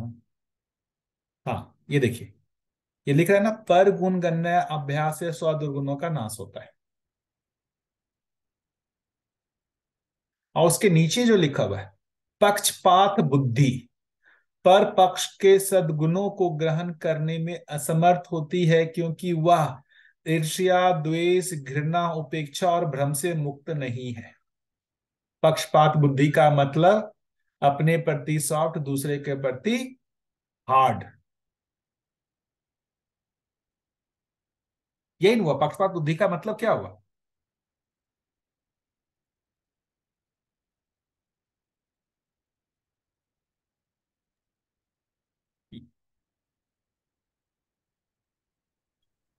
ये देखिए ना, ये दोनों लाइन को क्या मतलब, इसको समझा जाए। ये पर गुण गणना अभ्यास से स्व दुर्गुणों का नाश होता है, मतलब दूसरों की गुण गणना करने से खुद के गुणों मतलब दुर्गुणों का नाश होता है, क्या ये बोल रहे हैं यहाँ पे? जैसे दूसरा जो भी है ना, उसकी अच्छाइयां देखना, उसकी बुराइयों देखने का हमको अभ्यास नहीं, हम उसकी अच्छाइयों देखने का अभ्यास करते हैं। जितने भी हम्म। व्यक्ति हैं, जितके साथ भी हम जी रहे हैं, हम सब के जो अच्छाइयां हैं उसको ही देखने का अभ्यास कर रहे हैं। तो इसमें स्व दुर्गुण कैसे नाश होंगे, ये समझ क्योंकि में नहीं आ रहा। क्योंकि अब हम जो दूसरे में अच्छाइयां देखने का जो अभ्यास कर रहे हैं, उस अच्छाइयों के प्रति हमारा आकर्षण बन रहा है। तो हम उस अच्छाई के आकर्षण बनने का मतलब हम वैसा अच्छा बनना चाह रहे हैं।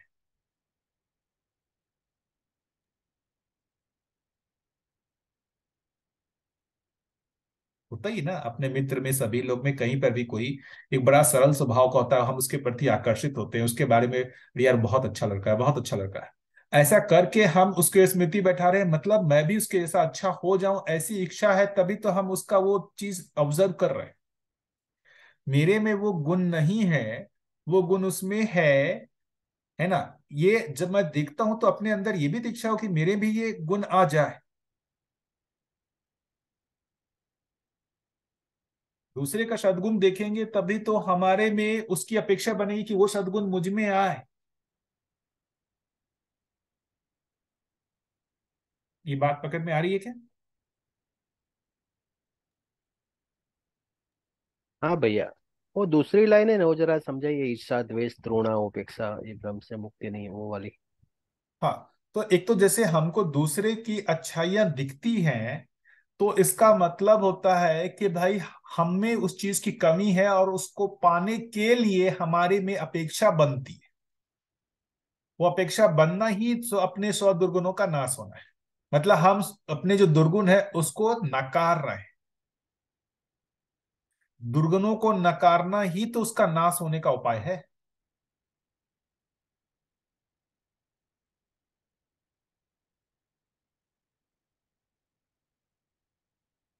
दूसरा जो पक्षपात बुद्धि जिसकी पे हम बात कर रहे थे, जो मतलब हम अपने को श्रेष्ठ माने या दूसरे को निकृष्ट माने,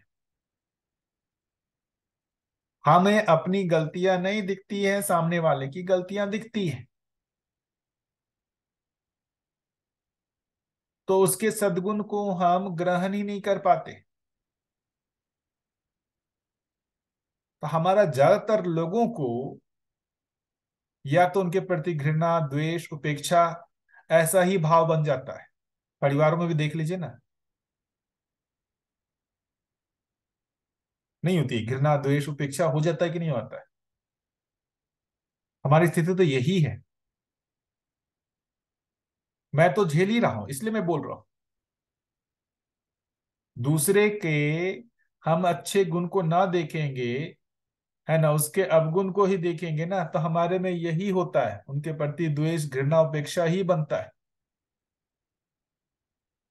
आप लोग अपना बताएं कि भाई परिवारों में आपके साथ ऐसा हो रहा है कि नहीं हो रहा है, जिनके साथ कर रहे हैं।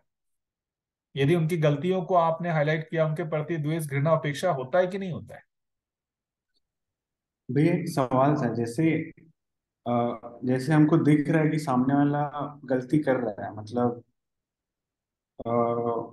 मतलब गलती है उसकी, मतलब जैसे झूठ बोला कुछ, सबको पता है झूठ बोला, और फिर वो गलती दिख रही है, तो उसको फिर पॉजिटिव वे में, मतलब उसको कैसे ले, मतलब पॉजिटिव वे में, क्योंकि वो तो गलती ही कर रहा है और फिर उसको एक्सेप्ट भी नहीं कर रहे, तो फिर उसका कैसा, हम लोग उसको स्वगुण, अच्छे नहीं नहीं, गुण। मैं जब उसके व्यक्तित्व की बात, हम जब हम उसके व्यक्तित्व को देख रहे हैं, उस व्यक्ति को देख रहे हैं, क्या वो व्यक्ति सिर्फ उतना ही है जो उस घटना में उसने गलती किया? क्या और दूसरी जगहों पे उसने कुछ अच्छाइयां की है या नहीं की है? क्या उस व्यक्ति में हर एक स्थिति परिस्थिति में आपको गलत ही दिखा है, या कभी उसमें अच्छाइयां भी दिखी हैं?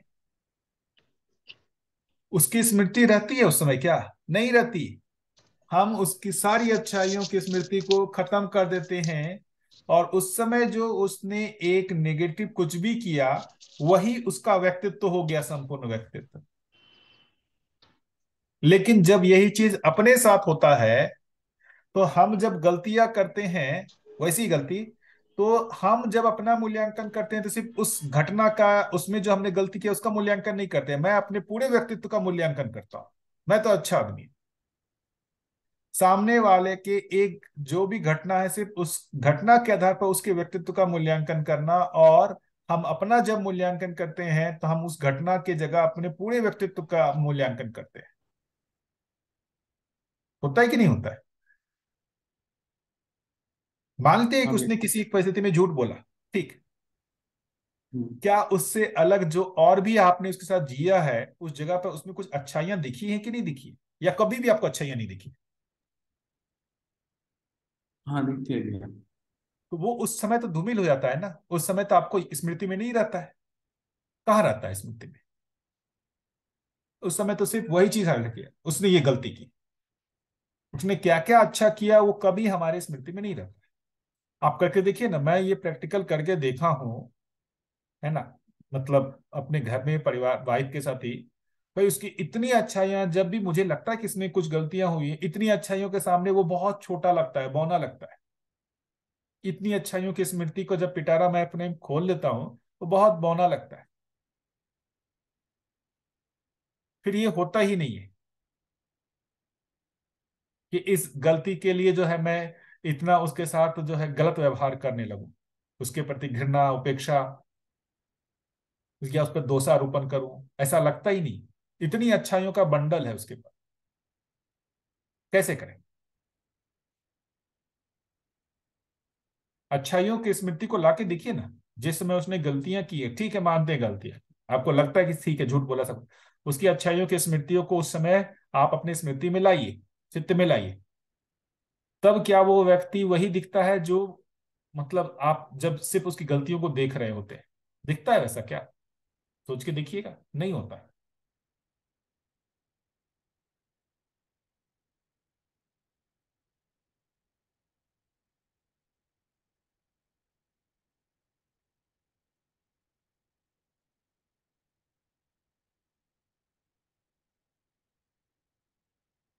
क्या मैं जो बोल रहा हूँ ठीक है? आप लोग को लगता हो अन्यथा तो बताइए।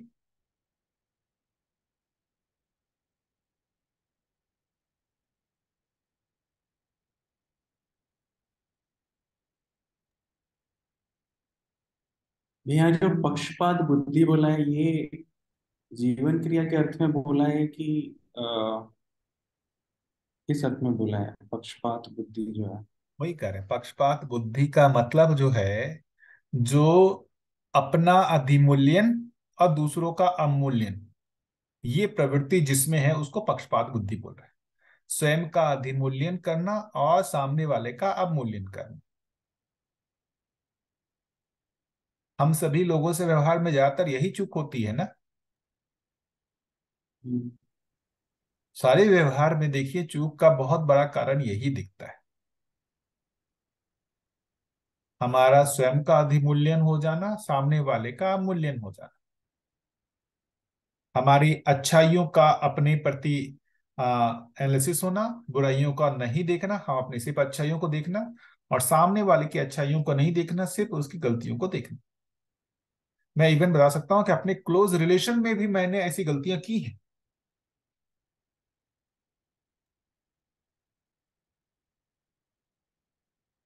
उनकी अच्छाइयों का हमने कभी भी स्मृति में नहीं लाया, कभी ऑब्जर्व नहीं किया।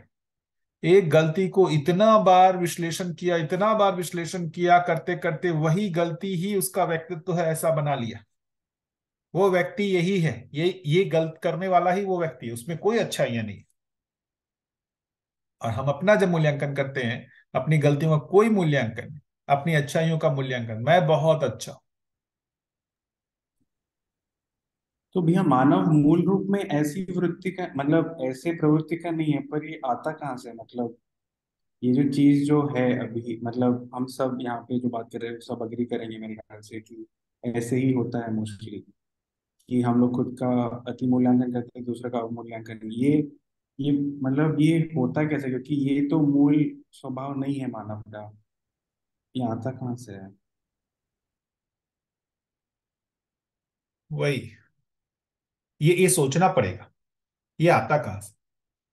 क्योंकि हम लोग जो है ना, देखेंगे बहिर्मुखी हैं, यही तो काज कर रहे हैं ना। हम हमेशा बाहर ही देख रहे हैं चीजों को। ये मुझे जो दोष लगता है ना, कि जो जीवन इंद्रियों के माध्यम से बाहर देखता है, आंखों के माध्यम से भी जो बाहर देखता है, तो बाहर की चीजों को ही इंफॉर्मेशन उस जीवन में आ रहा है।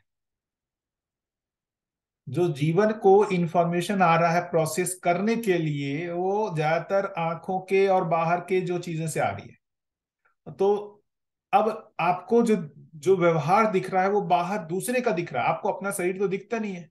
शरीर के भाव भंगिमा व्यवहार आपको नहीं दिखता अपना, वो बाहर के ही वस्तु का दिखता है, बाहर किसी व्यक्ति का दिखता है।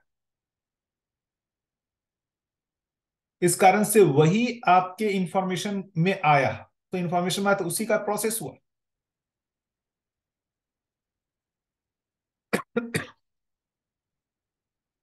ये तो मुझे वही लगता है कि ये मतलब हम बहिर्मुखी होने का कारण है कि बहुत सारा हमको जो सूचना मिल रहा है वो इंद्रियों के माध्यम से मिल रहा है, आंख से, मुंह से, कान से, सब कुछ। हम जो सुन रहे हैं अपनी बात थोड़ी सुन रहे हैं, जो सामने वाला बोलता है वही शब्द हमको आता है। हम अपने बोले हुए शब्द का कभी एनालिसिस नहीं करते। हमारे बोले हुए शब्द का एनालिसिस सामने वाला करता है, हम नहीं करते। हम एनालिसिस किसका करते हैं? अपने बोले हुए शब्द का नहीं करते, उसके बोले हुए शब्द का करते हैं। हमने किसी को कोई कठोर वचन की बोला, उसका एनालिसिस हमसे नहीं होता है कि हमने क्यों कठोर वचन बोला, कैसे हो गया, कैसे गलती होगी। सामने वाले का कठोर वचन जब भी आता है उसका एनालिसिस हम में होता है। तो जो इंद्रिय है उससे हमारे जो व्यक्त होने का जो भी है वो इंफॉर्मेशन सामने वाले के पास जा रहा है, और हमारे पास जो आ रहा है वो जो सामने वाला जो व्यक्त हो रहा है वो हमारे पास आ रहा है। तो वो इंफॉर्मेशन ही आ रहा है बाहर से, इसलिए एनालिसिस भी उसी का ही होता है। अब उसी की जगह हो रही है कि भाई हमको अपने ऊपर ध्यान देना। इसलिए तो कभी कई बार ध्यान में ना आंख बंद करने के लिए बात की जाती है। आंख बंद करो तब तो अपना दिखेगा। ज्यादा ध्यान की जो देखेंगे जितनी विधियां उसमें आंख बंद करने के लिए बात। क्योंकि आंख से बहुत बड़ा, इन सारी इंद्रियों में से आंख सबसे बड़ा जो चीज है जो जिससे इंफॉर्मेशन आ रहा है, और इंफॉर्मेशन आ रहा है तो प्रोसेसिंग भी उसी पे हो रहा है, जीवन प्रोसेस भी उसी पे कर रहा है। आंख बंद करने से बाहर से आना कम हुआ, तो अब क्या है, वो अंदर के ही अपने जो है उसको इंफॉर्मेशन अब मिलने लगते, वो अंदर के ही इंफॉर्मेशन पे प्रोसेस करने लगता है। क्या ये ठीक लगता है? बहुत बढ़िया भैया। भैया जो इंद्रियों का अंतर्गमन वाला क्वेश्चन था उसका आंसर ये भी मैं सोच रही थी पहले। जो अंदर की तरफ इंद्रियों को एक तरह से वो निरीक्षण के लिए अपने जो ताकत है उसको लगाना को भी ले सकते हैं इंद्रियों को अंतर्मुखी करने के लिए। क्या ये ठीक है? बिल्कुल बिल्कुल। जैसे ही आंख बंद करते हैं तो हमारे अपने विचार जो हैं वो सब हमको अब पता चलने लगते हैं। आंख बंद करके हम अपने विचार को अब रीड करना शुरू करें, तो हमको अपनी स्थिति का भी पता चलना होता है। तो अब हमारे एनालिसिस की वस्तु मैं ही हो जाता हूं, तब वहां से मुझे अपने बारे में पता चलता है। इसलिए तो पुराने समय में देखिए ना, मतलब ध्यान देने के लिए जो बहुत बड़ी सारी है उसमें आंख बंद करने का कहा। आंख बंद करने से आपका जो प्रोसेसिंग है आपकी अपनी वस्तु पर होता है, वरना बाहर आंख खोल करके तो बाहर की ही वस्तु पर प्रोसेसिंग होता है।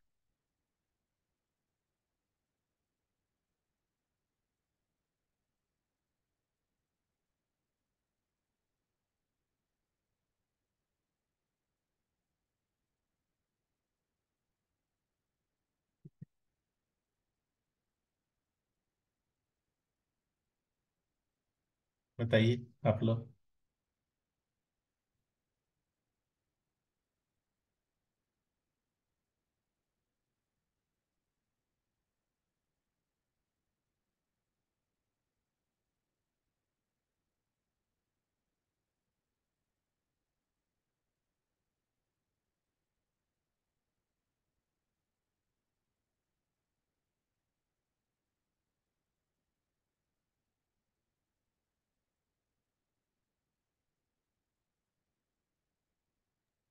भैया वो ग्रुप में एक क्वेश्चन था, जब अस्तित्व की सभी इकाइयां स्वयं में स्वतंत्र व्यवस्था में, फिर ज्ञान इकाई वो ज्ञान के लिए दूसरा इकाई गुरु की जरूरत क्यों है?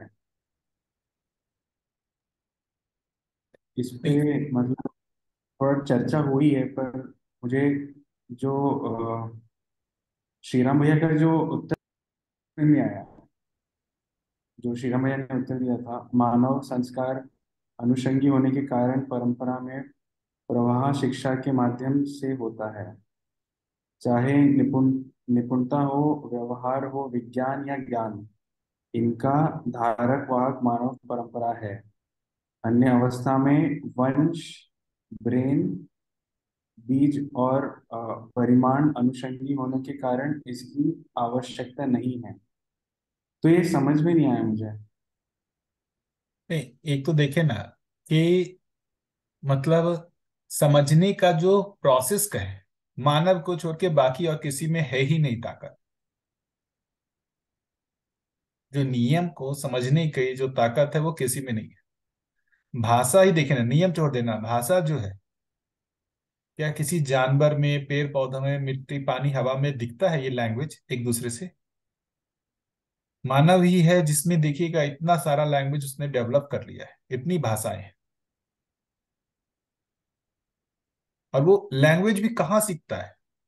वो किसी दूसरे से ही तो सीखता है। एक व्यक्ति को जंगल में छोड़ दिया जाए, वो किसी दूसरे से कम्युनिकेट कर पाएगा क्या?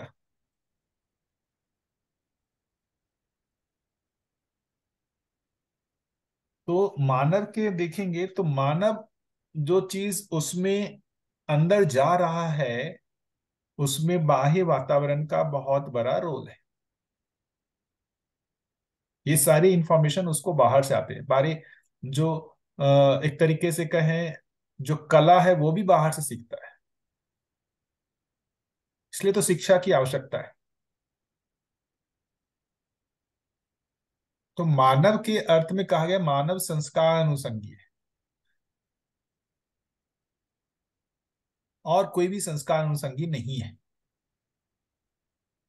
तो एक मानव आप ऐसा इमेजिन करें, है ना, और मान लीजिए कि उसने जन्म लिया, उसको छोड़ दिया गया। मतलब एक ऐसा सोचिए कि एक मानव है, वो एक बच्चा पैदा हुआ, उसको एक कमरे में रख दिया, वो किसी से ना मिलता है ना जुलता है, कुछ नहीं। उसको सिर्फ खाना दे दिया जाता है बाहर से, बाहर निकलने की कुछ भी उसको जिक्र। क्या लगता है उसका चित्रण विश्लेषण डेवलप होगा? उसका चित्तवृत्ति डेवलप होगा? क्या लगता है अनुमान?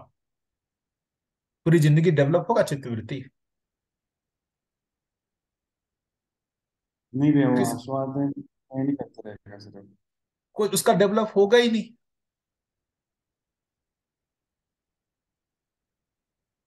चित्तवृत्ति ही नहीं डेवलप होगा। चित्तवृत्ति डेवलप होने के लिए उसको दूसरे मानव और बाकी सारी चीजों से करना पड़ेगा, तभी तो वो सीखेगा। अब आप यदि ये सोचे कि एक व्यक्ति को हमने एक कमरे में बंद कर दिया है ना, खाना दे रहे हैं, और वो अस्तित्व के बारे में सोचने लगे, सब चीज के बारे में सोचने लगे, वो ज्ञान के बारे में सोचने लगे, उसके पास सूचना ही नहीं है, कहाँ से सोचेगा ज्ञान के बारे में? सोचने का काम ही नहीं होगा।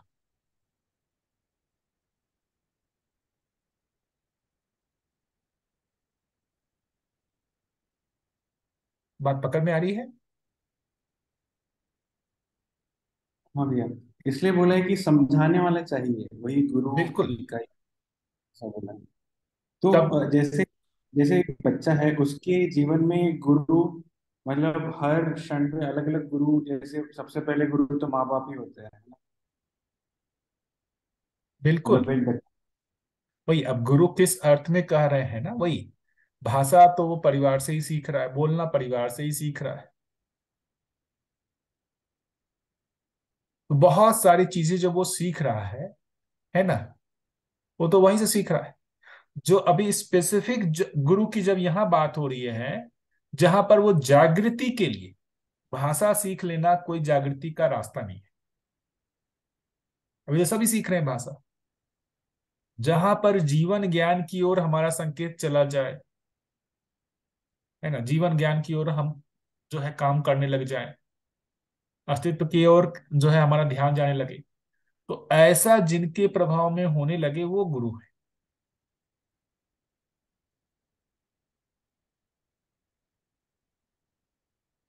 यदि उस इस चीज को भी हम गुरु मानना चाहें तो मान सकते हैं कि जिसने हमको भाषा सिखाया तो वो भी हमारे गुरु है।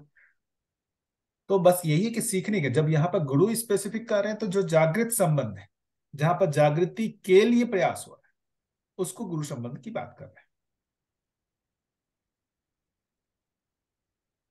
वहां पर ठीक है। मूल्य भी आता है। अभी भी स्कूलों में सारा कुछ है, हम टीचर से पढ़ते हैं, सारा कुछ है। क्या वो गुरु संबंध का हमारे को जितने टीचर से पढ़ा है कभी आ पाता है? वो भाव इक्के दुक्के से आता होगा, बाकियों के साथ तो नहीं आता है।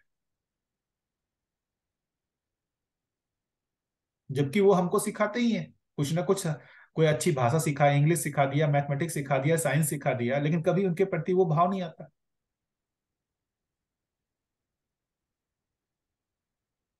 क्योंकि वो जागृति के लिए प्रयास नहीं था।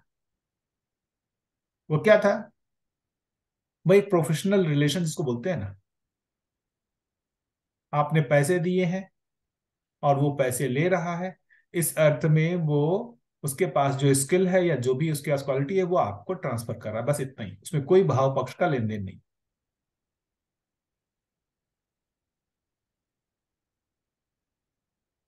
ठीक है। हाँ भैया, और एक चीज है यहाँ पे जो लिखी थी, तर्क संगत प्रस्तुति का नाम शिक्षा है, परंतु दीक्षा परंपरा में सीधे दूसरे के जीवन को प्रभावित कर सकता है। दीक्षा परंपरा भैया क्या इसका अर्थ है?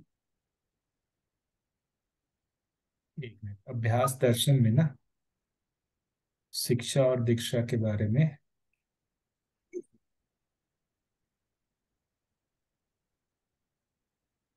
कई तरीके के संस्कार। एक मिनट।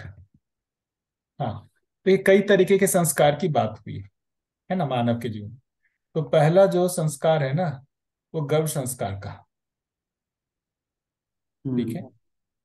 जब बच्चा मतलब पेट में ही होता है तभी से जो उसमें संस्कार हो रहे हैं वो गर्भ संस्कार, और गर्भ संस्कार में कैसे संस्कार डेवलप होता है उसके बारे में लिखा हो। दूसरा संस्कार बोल रहे हैं वो नामकरण संस्कार, नहीं सॉरी, जन्म संस्कार। एक गर्भ संस्कार, दूसरा हो गया जब जन्म लेता है बच्चा उस समय भी संस्कार का प्रत्यारोपण होता है, उसको जन्म संस्कार का है। तीसरा बोल रहे हैं नामकरण संस्कार। नामकरण संस्कार से क्या आशय है, कैसे वो डेवलप होता है उसकी बात कर रहे हैं। फिर चौथा जो बोल रहे हैं वो शिक्षा संस्कार, शिक्षा संस्कार की बात कर रहे हैं। उसके बाद जब बात हो रही है तो अब यहां पर शिक्षा संस्कार के बाद विवाह संस्कार की बात हो रही है,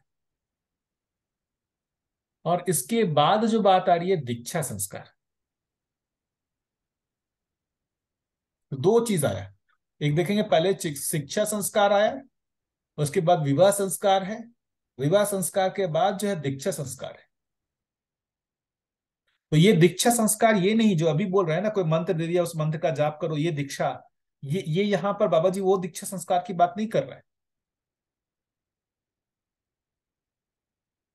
दीक्षा संस्कार गुणात्मक परिवर्तन की ओर, दीक्षा संस्कार गुणात्मक परिवर्तन की ओर सुस्पष्ट दिशा निर्देशन के संदर्भ में ज्ञातव्य है।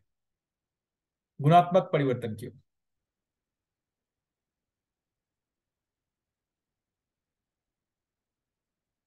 ये यहां से क्लियर होगा। शिक्षा द्वारा मानवीय अवधारणा को स्थापित किया जाना, दीक्षा द्वारा अनुभव एवं अति मानवीयता की ओर दृढ़ता एवं गति को प्रस्थापित करना ही इन दोनों संस्कारों की चरितार्थ है। देखिए क्या क्या बात हो रही। शिक्षा द्वारा मानवीय अवधारणा को स्थापित किया जाना, दीक्षा द्वारा अनुभव एवं अति मानवीयता की ओर दृढ़ता एवं गति को प्रस्थापित करना।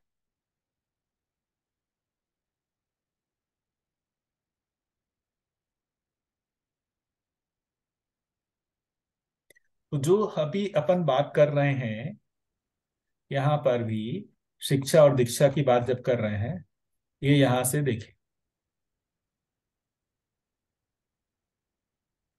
ये अल्प विकसित, अर्ध विकसित, पूर्ण विकसित, देखा तीन अर्थ में दिया हुआ है। तो चित्त तंत्रित तक होने के लिए शिक्षा संस्कार की आवश्यकता है। चित्त तंत्रित,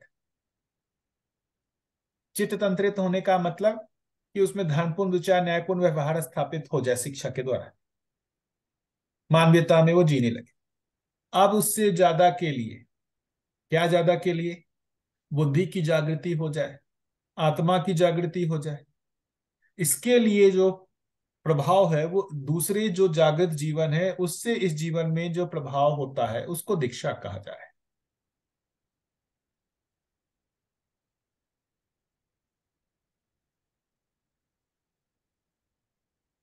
चरितार्थता का मतलब क्या है भैया?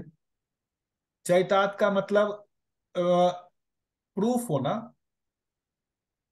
कैरेक्टर मतलब चरित करेक्टर नहीं, चरितार्थ होना का मतलब जो है ना, वो एक तरीके से प्रूफ हो जाना, मतलब या उसका ये है, उसको क्या कहा जाए, चरितार्थता का मतलब जो है, मैनिफेस्टेशन कह सकते हैं क्या?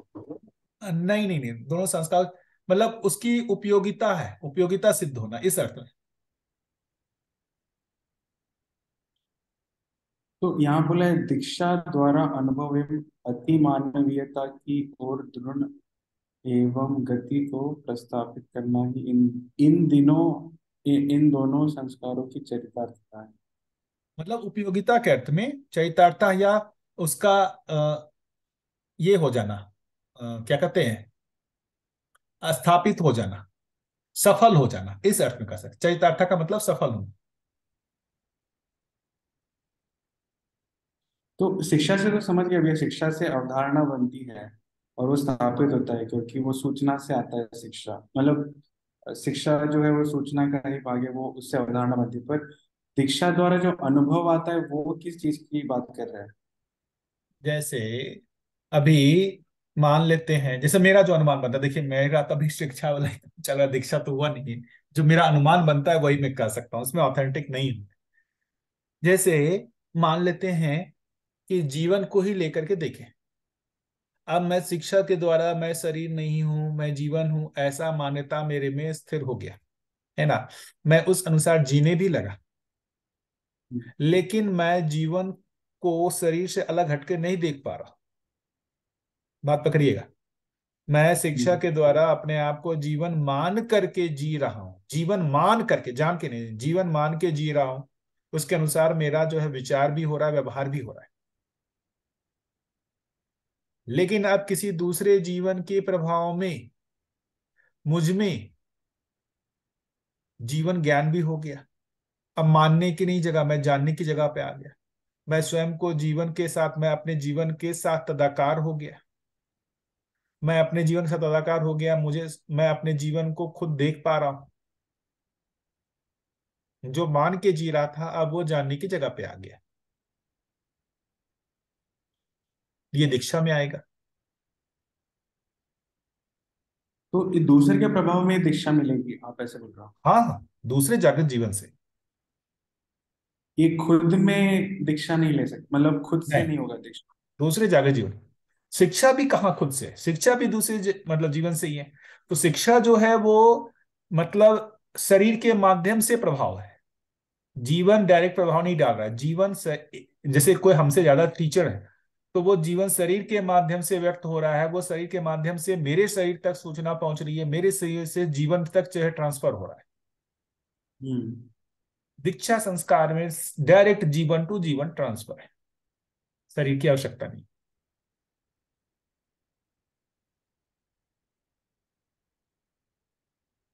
तो भी ये मतलब ये इंटर मतलब ये इमेजिन नहीं कर पा रहा हूँ, इंटरेक्शन होगा कैसे दीक्षा का? जो जैसे कोई दूसरा जीवन है जो जागरूक है मुझसे ज्यादा, वो उसके प्रभाव में मुझे अनुभव होगा कि मैं जीवन हूँ, मैं शरीर नहीं हूँ, तो इसे दीक्षा द्वारा अनुभव बोलेंगे।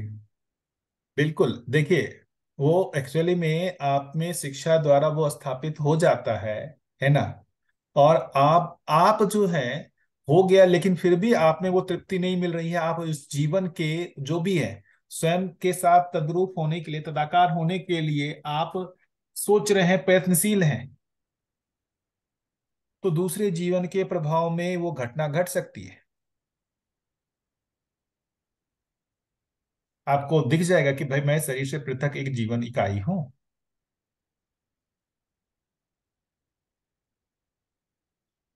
मतलब मैं, मेरा जन्म बनता है एक घटना के रूप में, जो मैंने ये बताया। जीवन की मान्यता तो शिक्षा द्वारा स्थापित हो जाएगी, मान्यता, आपका जीना भी उसमें होने लगेगा, लेकिन आपकी तृप्ति नहीं हो रही है, क्योंकि आपको वो जो जीवन ज्ञान का अभाव आपको खटक रहा है, वो दूसरे जीवन से ट्रांसफर होगा, जीवन टू जीवन होगा। मान्यता तो शरीर से ही बन जाती है, शरीर से ही जो आपको सूचना जीवन तक चली जाती है, वहीं से हो जाता है।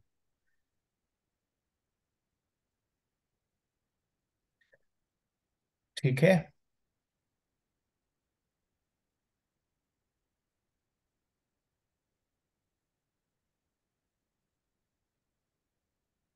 देखिए ना यहाँ पर क्या लिखा हुआ आगे,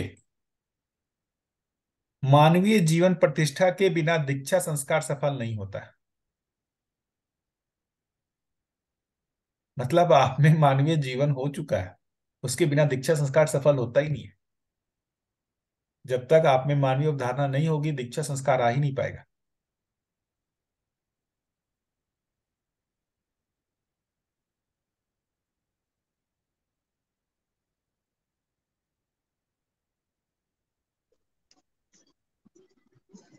तो भैया जी, अभी जो परंपरा में दीक्षा लेने की बात होती है गुरुओं से, वो उसको कैसे देख सकते हैं? दीदी उसका तो मुझे कोई आइडिया नहीं है, कैसे बोलूं अच्छा क्या अच्छा होता है नहीं। अच्छा, हाँ, मतलब ये है कि मानवीयता के बाद ही ये चीज पकड़ समझ में आ रहा है अभी आपके बोलने से, कि मानवीयता के बाद ही जीवन से जीवन का कनेक्शन को समझ बिल्कुल। पाएंगे। अभी जी। जितना भी दीक्षा दे रहे हैं, कहाँ प्रभाव दिखता है, कोई उसका हाँ प्रमाण हो तब तो बात भी करें उसकी। हाँ, मतलब वो शब्द रूप में ही है, ऐसा ध्यान देना। है ना, उसका प्रभाव तो दिख नहीं रहा ना। जी जी।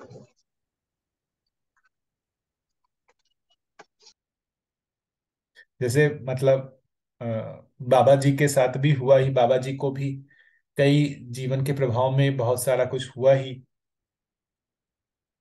है ना, बताते ही है। हम्म। तो वो सब भी था ही एक जीवन से। जैसे बाबा जी ने खुद भी बताया, मतलब आप लोगों के साथ तो बात कर ही सकता हूँ, कोई रहस्य जैसी बात नहीं है, कि जी। जो उनको पहली बार जो शरीर से पृथक जो जीवन का जो अनुभव हुआ, वो दूसरे जीवन के प्रभाव में हुआ, अच्छा। है ना। तो मुझे लगता है कि वो सब अ, अभी रहस्य इसलिए लगता है क्योंकि हम मानवीय जीवन में प्रतिष्ठित नहीं हुए, इसलिए उसकी उसके बारे में, दीक्षा संस्कार के बारे में बहुत कुछ लिखा हुआ आपको नहीं मिलेगा। क्यों नहीं मिलेगा? उसकी आवश्यकता ही नहीं है। जो लिखा हुआ है वो शिक्षा के लिए है। शिक्षा आपकी पूरी हो जाएगी तो अपने आप ही दीक्षा का पता चल जाएगा क्या होता है दीक्षा, बिल्कुल ठीक बात है जी। है ना। उसकी आवश्यकता ही नहीं लिखने के लिए, उसने उन्होंने सिर्फ नहीं। लिख हाँ। करके छोड़ दिया। बढ़िया। लेकिन ये भी बहुत। एक दीक्षा संस्कार जैसी कोई चीज होती है, ऐसा उन्होंने लिख दिया। लेकिन वो कैसे होता है, क्या होता है, आवश्यकता नहीं है ना, क्योंकि उससे पहले आवश्यकता है शिक्षा संस्कार की। शिक्षा संस्कार से आप मानवीय जीवन में प्रतिष्ठित हो जाएंगे, तो ऐसे जीवन अपने आप ही आपको दीक्षा देने के लिए आ जाएंगे। जो भी वो संस्कार है वो डेवलप हो जाएंगे अपने आप ही आप में। यहीं पर दम लगाने की जरूरत है अभी, बिल्कुल। शिक्षा से। हाँ, अपने को इस सब चीजों में देखिए, अभी क्या है ना, ये कौतूहल है दीक्षा संस्कार में क्या होता होगा, नहीं होता होगा, है ना, हम पूरा दम इसमें लगा दें। लेकिन उसके लिए उससे पहले की जो बात होनी है, क्या मानवीय जीवन में जो प्रतिष्ठित होना है, उसके लिए दम ही नहीं लगेगा। हमारा सारा एनर्जी जो है रहस्य वाली चीजों पे जा चला था, जो हमारे अधिकार क्षेत्र से भी बाहर है, हमको दिखेगा ही, हम उस पर ज्यादा फोकस हो जाते हैं। इसलिए बाबा जी ने ऐसा कोई भी रहस्य वाली चीज जिस पे ज्यादा फोकस हो जाए, उस पर लिखा ही नहीं कुछ। कैसे दीक्षा संस्कार में एक जीवन से दूसरे जीवन में ट्रांसफर होता है, लिखा ही नहीं। अरे पहले अभी तो ये समझ लो, नहीं तो आदमी शिक्षा को छोड़ के सीधा दीक्षा पकड़ने लगेगा। ठीक बात है भैया। परंपरा में देखेंगे वो शक्तिपात जैसी बात है ही। परंपरा में जिसको शक्तिपात कह रहे हैं, उसको आप दीक्षा संस्कार से रिलेट कर सकते हैं, मतलब मेरा जो अनुमान है। वो शक्तिपात जो वर्ड है वो ऐसा, लेकिन वो शक्तिपात होने के लिए आपका मानवीय जीवन में प्रतिष्ठित होना आवश्यक है। उसके बिना वो दूसरे जीवन का प्रभाव कैसे हो? जो शक्तिपात जैसी जो वर्ड है परंपरा में, मैं जो मानता हूं वो दीक्षा संस्कार के पैरेलल है, उसी को ही बोल रहे हैं, जहां दूसरे जीवन के प्रभाव में, है ना, एक जीवन में कुछ चीजें ट्रांसफर होती है, लेकिन उसके लिए भी एक क्राइटेरिया है, यहां होना पड़ेगा। इसमें हुए बिना आप में कोई दूसरा शक्तिपात कर ही नहीं सकता, विफल हो जाएगा। भैया यहाँ आगे जो लिखा है अनुभव, अनुभव मतलब मूल्यों का अनुभव के बारे में, तो हाँ। दीक्षा संस्कार स्व मूल्य और मौलिकता का अनुभव करने के लिए ही दिशादायी प्रक्रिया है। स्वमूल्यांकन मात्र अनुभव है क्योंकि मूल्यों भी अनुभव प्रमाण ही है। तो ये जो बोल रहे हैं कि मूल्यों का मतलब अनुभव होना, साक्षात्कार होना खुद में, वो दीक्षा संस्कार है, ऐसा कुछ बोल देखिए, रहे हैं, ऐसा पूरा ही जो मतलब। बात करें ना, एक तरीके से कहें, चित्त से बुद्धि के प्रत्यावर्तन, बुद्धि से आत्मा के प्रत्यावर्तन के लिए ये सारा दीक्षा है ना। अभी वही कह वो रहा हूं भी ना ये, वही मूल्यों अब का ही उसमें, बात कर रहा वही तो उसमें अब कौन से मूल्य, देखिए एक मूल्य है, मूल्य मान करके जीना, और मूल्य का अनुभव हो जाना। एक जो बात हुई ना अनुकरण अनुसरण, ये जो यहाँ पर बात हो रही है ना, ये अनुकरण अनुसरण की जो बात अभी हुई थी ना, अनुकरण अनुसरण, आपको बहुत पता नहीं है मूल्यों के बारे में, लेकिन आप उसका अनुकरण अनुसरण कर रहे हैं। ये जब अनुकरण अनुसरण में आप पारंगत हो जाएंगे, फिर उसका अनुभव कर भी हो जाएगा अनुकरण अनुसरण करते हुए। ये जो बात हो रही है ना, ये हो गया शिक्षा संस्कार का काम, यहां से लेकर के यहां तक। ये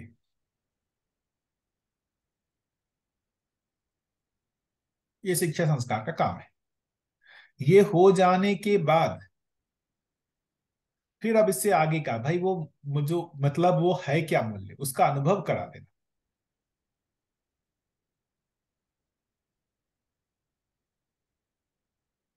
तो जो साक्षात्कार कर रहे हैं, साक्षात्कार से बोध या अवधारणा में जाना, अवधारणा से अनुभव में जाना, उसके लिए ये प्रयास है, दूसरे जीवन का, दूसरे जीवन का प्रभाव है।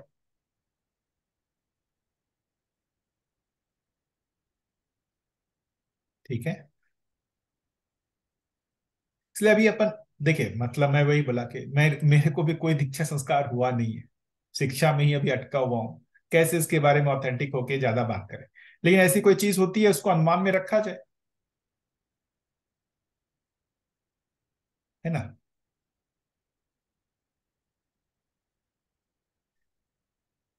ठीक है भैया।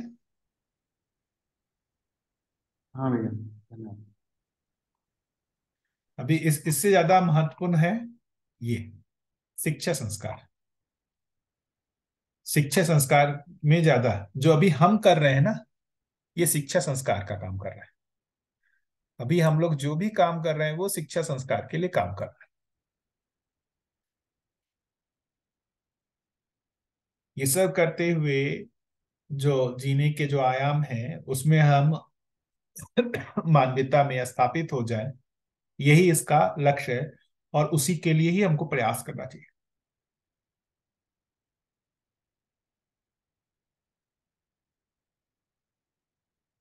ठीक है भैया।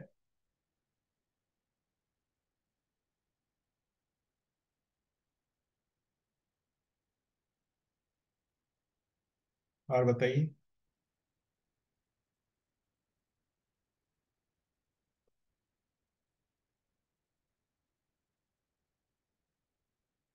और कुछ हो, आप लोग में से कोई कुछ बताना चाहे।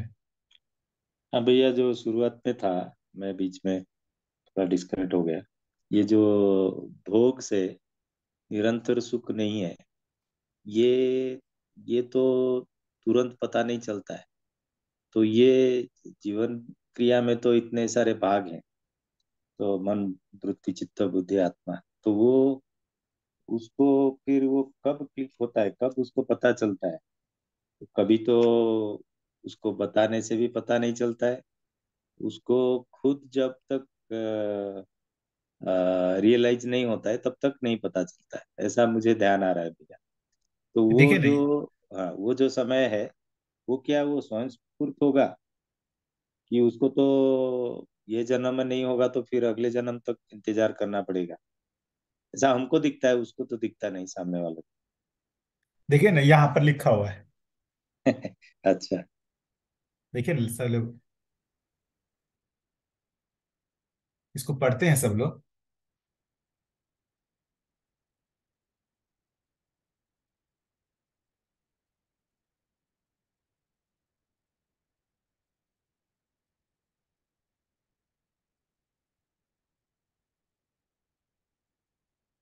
कौन सा किताब है भैया ये? ये मानव व्यवहार दर्शन है। अच्छा, ये तो हमारा हो गया, फिर भी थोड़ा भूल गया, ठीक है। देखिए ना, लिखा हुआ है, सुख की उपलब्धि के लिए पंचेंद्रियों द्वारा अजस्र प्रयत्न के पश्चात भी उसकी सुख की अक्षुण्णता या निरंतरता ना हो पाने के परिणाम स्वरूप ही ऐसे सुख की निरंतरता की संभावना की ओर मानव पुनः प्रयत्नशील होता है। ऐसी संभावना इस सिद्धांत पर है कि जिसका चैतन्य पक्ष जितना जागृत है, उसके पूर्ण होने व प्रमाणित होने की उतनी ही संभावना है जिससे सुख की निरंतरता होती है। यही कारण है कि मानव अपने से अधिक जागृत से संपर्क एवं संबंध के लिए प्रयत्नशील रहता है।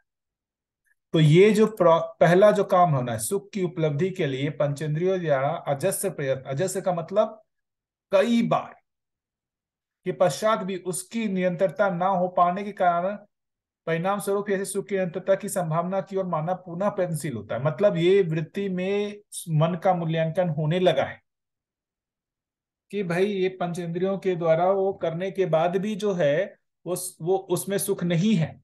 ये वृत्ति निष्कर्ष निकालने लगा है, कर रहा है, लेकिन वो निष्कर्ष निकालने लगा कि इसमें नहीं है। तो फिर किसमें है, इसके लिए वो अब क्या करता है, सोचता है। तो इसके लिए अब वो मतलब ऐसे ढूंढता है कि कौन व्यक्ति हमको बता सकता है कि फिर सुख किसमें है। उसके लिए वो पहले से प्रयत्नशील रहता है। इस बीच में किसी को जीवन विद्या मिल गया, किसी को मान लीजिए बुद्धिज्म मिल गया, किसी को कुछ मिल गया, और उसमें वो लग जाता है। हाँ भैया, ये तो एक बेटर स्टेज है पहला वाला स्टेज से। मगर पहला स्टेज में तो बहुत समय चला जाता है जब तक है ना, उसको ये, हाँ, जब तक उसको ये यही तो आता है। जागृति क्रम है। हाँ ठीक है भैया, तो ये क्रम है।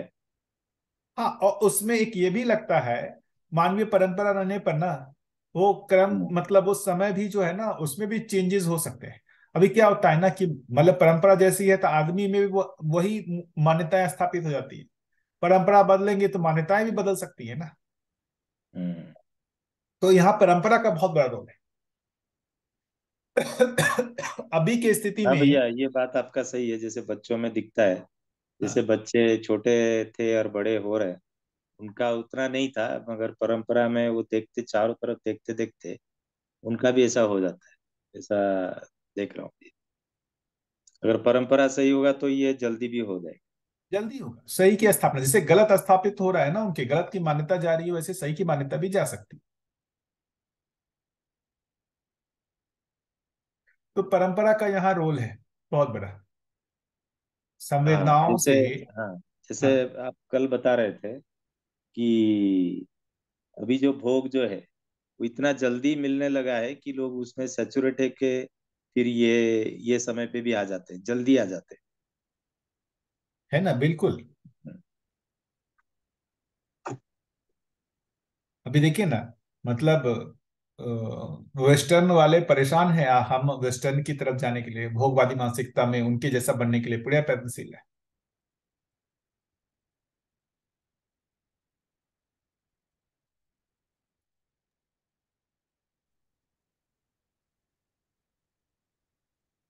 ठीक है भैया। यही जागृति क्रम है भैया।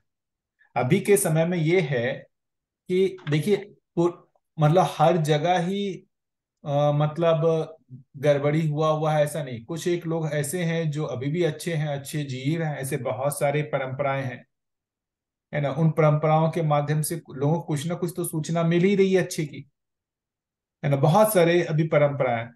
बुद्धिज्म है, जैनिज्म है, सब कुछ है वहां पर। ये सब चीजों की ओर ध्यान दिलाई जा रहा है कि इंद्रियों में सुख नहीं है ना, इससे ज्यादा सुख इसमें है, उसमें है, सब किया जा रहा है उसकी तरफ से प्रयास। तो उस परंपरा में जो भी है वो अपना काम कर ही रहा है। तो हम लोगों भी जो इसको श्रेष्ठ मान रहे हैं, अध्ययन में लगे हैं, तो कहीं ना कहीं हम अपने पूर्व जन्मों में भी हमने इसके लिए करके देख लिया है। हमारा कुछ ना कुछ जो है एनालिसिस हो ही चुका है, वृत्ति का मन, वृत्ति जो है मन का मूल्यांकन कर ही चुका है। इसमें तृप्ति नहीं है, इससे आगे का कुछ सोचो, और उसके क्रम में ये मिला तो स्वीकार लिया। तो ये हमारा मतलब पुण्य कहें इस शरीर यात्रा से पुराना भी हो सकता है।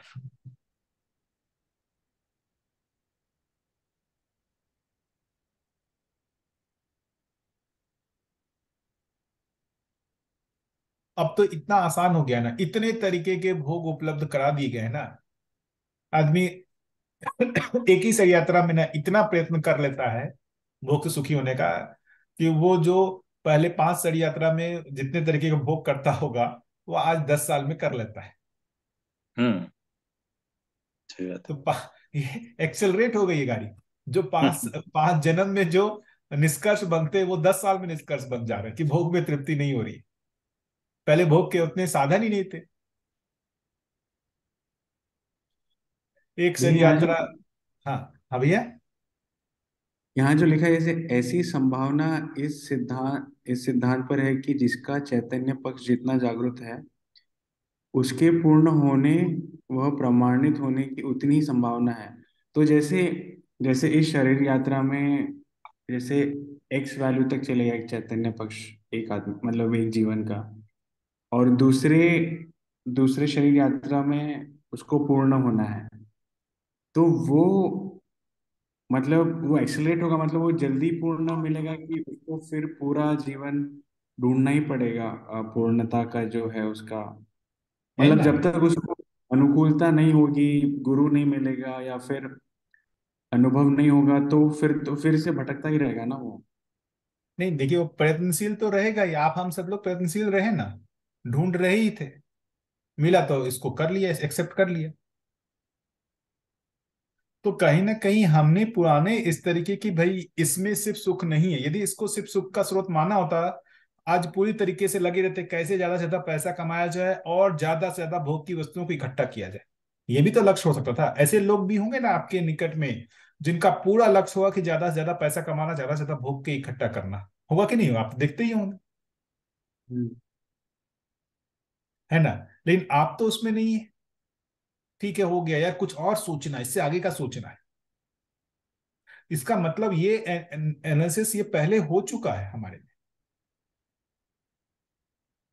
ये पूर्व जन्मों का भी हो सकता है, इसको यही संस्कार है। अभी देखिए ना, मैं तो देखता हूं कुछ नहीं, एकदम ब्लाइंड, ज्यादा से ज्यादा पैसा कमाना है, उसको भोगना है, इतना ही कल्पनाशीलता, पूरी शरीयत इसी के लिए निकल रही है। उससे आगे का मतलब उसके लिए आ, कल्पनाशीलता ही नहीं, कोई प्रयत्न नहीं, कुछ भी प्रयत्न नहीं।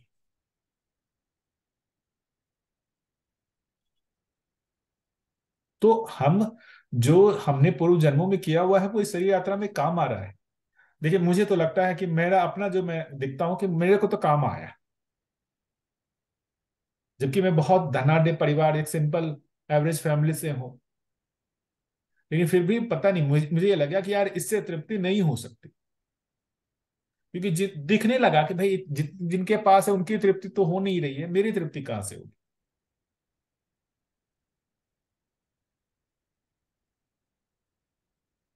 तो आप हम सभी लोगों और की भी स्थिति लगभग वैसी है भैया, नहीं तो हम इसमें समय नहीं लगाते। हमारे पास और भी है, सही बात। पैसे कमाने के बहुत सारे उपाय हैं, हम उसमें लगे रहते हैं। बिल्कुल भी। और जैसे आगे की पीढ़ी जो है वो मतलब इसे और ज्यादा मतलब प्रयत्नशील रहेंगे, ऐसा बोल सकते हैं ना, क्योंकि फिर वो चैतन्य का लेवल जो है वो बढ़ते ही रहेगा। मतलब हर लोग अपने शरीर यात्रा में कर ही रहे हैं, और फिर नए जीवन मतलब वही पुराने जीवन नए शरीर ले रहे हैं, तो वो और ज्यादा प्रयत्नशील रहेंगे पूर्णता की ओर, है ना। है मतलब ना। ऐसा बोल सकते हैं। बिल्कुल।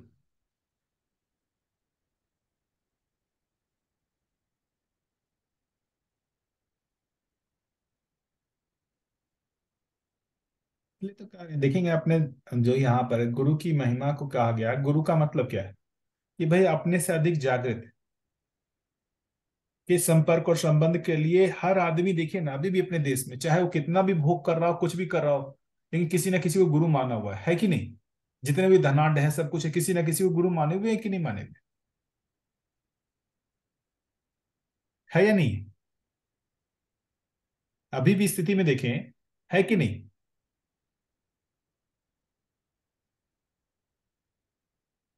जैन परंपरा देख लें या जिसको भी देख लें, हैं तो वो अपने जो भी हैं, जिनको भी गुरु मानते हैं उनको वो उनके प्रति श्रद्धा रखते ही हैं।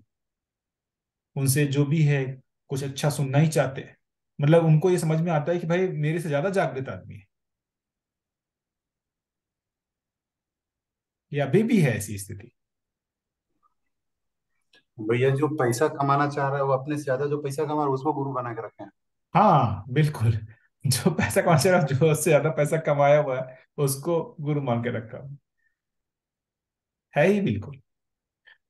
लेकिन अभी भी देखेंगे अपने देश में तो दिखता है गुरुओं की परंपरा, गुरु का महिमा मंडन है, और कई ना कई लोग किसी ना किसी को गुरु मान करके उनके परिवार में या कुछ भी एक चलता ही है। कोई इसको कोई इसको कोई इसको ऐसा गुरु मान करके लोग जी ही रहे, है ना। तो ज्ञान को श्रेष्ठ मानना, इसकी परंपरा कहीं ना कहीं मान्यता रूप में तो है अपने यहाँ। पैसे भी श्रेष्ठ कोई ज्ञान जैसी कोई चीज है, ऐसी मान्यता है। अच्छे पैसे वाले घर जो लोग हैं उनके यहाँ भी है।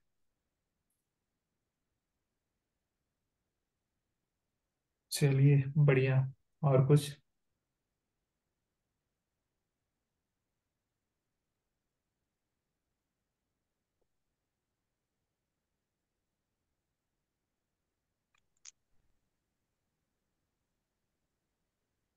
हाँ भैया बहुत बढ़िया।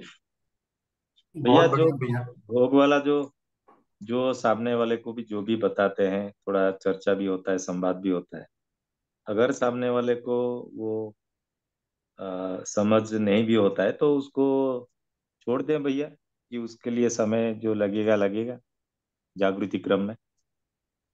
हाँ भैया, मतलब देखिए पहले तो हम मतलब देखेंगे कि हमारा अधिकार किसके लिए, हमारा अपने के लिए या दूसरे के भी अधिकार है। क्योंकि हम उसको जबरदस्ती कि देखो यार इससे नहीं होने वाला, इंद्रियों से तृप्ति नहीं होने वाला, नहीं होने वाला, नहीं होने वाला, हम इतना बार बोलने से क्या उसको वो दिख जाएगा। उसको जागृति क्रम है, उसको समय लगेगा ही, वो स्व मूल्यांकन होने में उसमें समय लगेगा ही, उसको खुद में समय लगेगा। भैया ये भी बात अच्छी लगी, किसी के प्रति अगर घृणा है तो उसकी अच्छाइयों का मनन करें, अच्छा लगता है उससे। बिल्कुल भैया। भैया स्वनिरीक्षण का अभ्यास बढ़ाने के लिए कैसे जाए? भैया स्व निरीक्षण का बढ़ाने के लिए मुझे तो लगता है ना कि एक तो पहले इसको पढ़ना चाहिए दर्शन को, और उसको दर्शन को पढ़ करके अपने दिन भर के जो भी है, मतलब कोई समय ले करके, जैसे मान लीजिए कि दोपहर में कोई 1 घंटा समय लेकर के भाई हमने जो जो भी व्यवहार किया, जैसे आंख मूंद करके जो भी व्यवहार किया उसको पूरा रिकॉल करना, और कहाँ कहाँ पे हमने चूक किया, क्या हुआ, है ना, उस सबको एनालिसिस करना। तो दिन में 2-3 बार ऐसा करना अपने व्यवहार के, या किसी व्यक्ति के साथ जब हम कर रहे हैं कुछ गड़बड़ी हो गया उसके बाद एनालिसिस करना कि कहाँ से हमसे चूक हो गई, कैसे हो गई, क्या वो गड़बड़ी का कारण रहा। तो मुझे लगता है कि ऐसा बार बार अपने ऊपर ध्यान देना, कहाँ मेरे विचारों में जो है गड़बड़ी हुई, कहाँ मेरे भाव में गड़बड़ी हुई, तो वो आधार हो सकता है।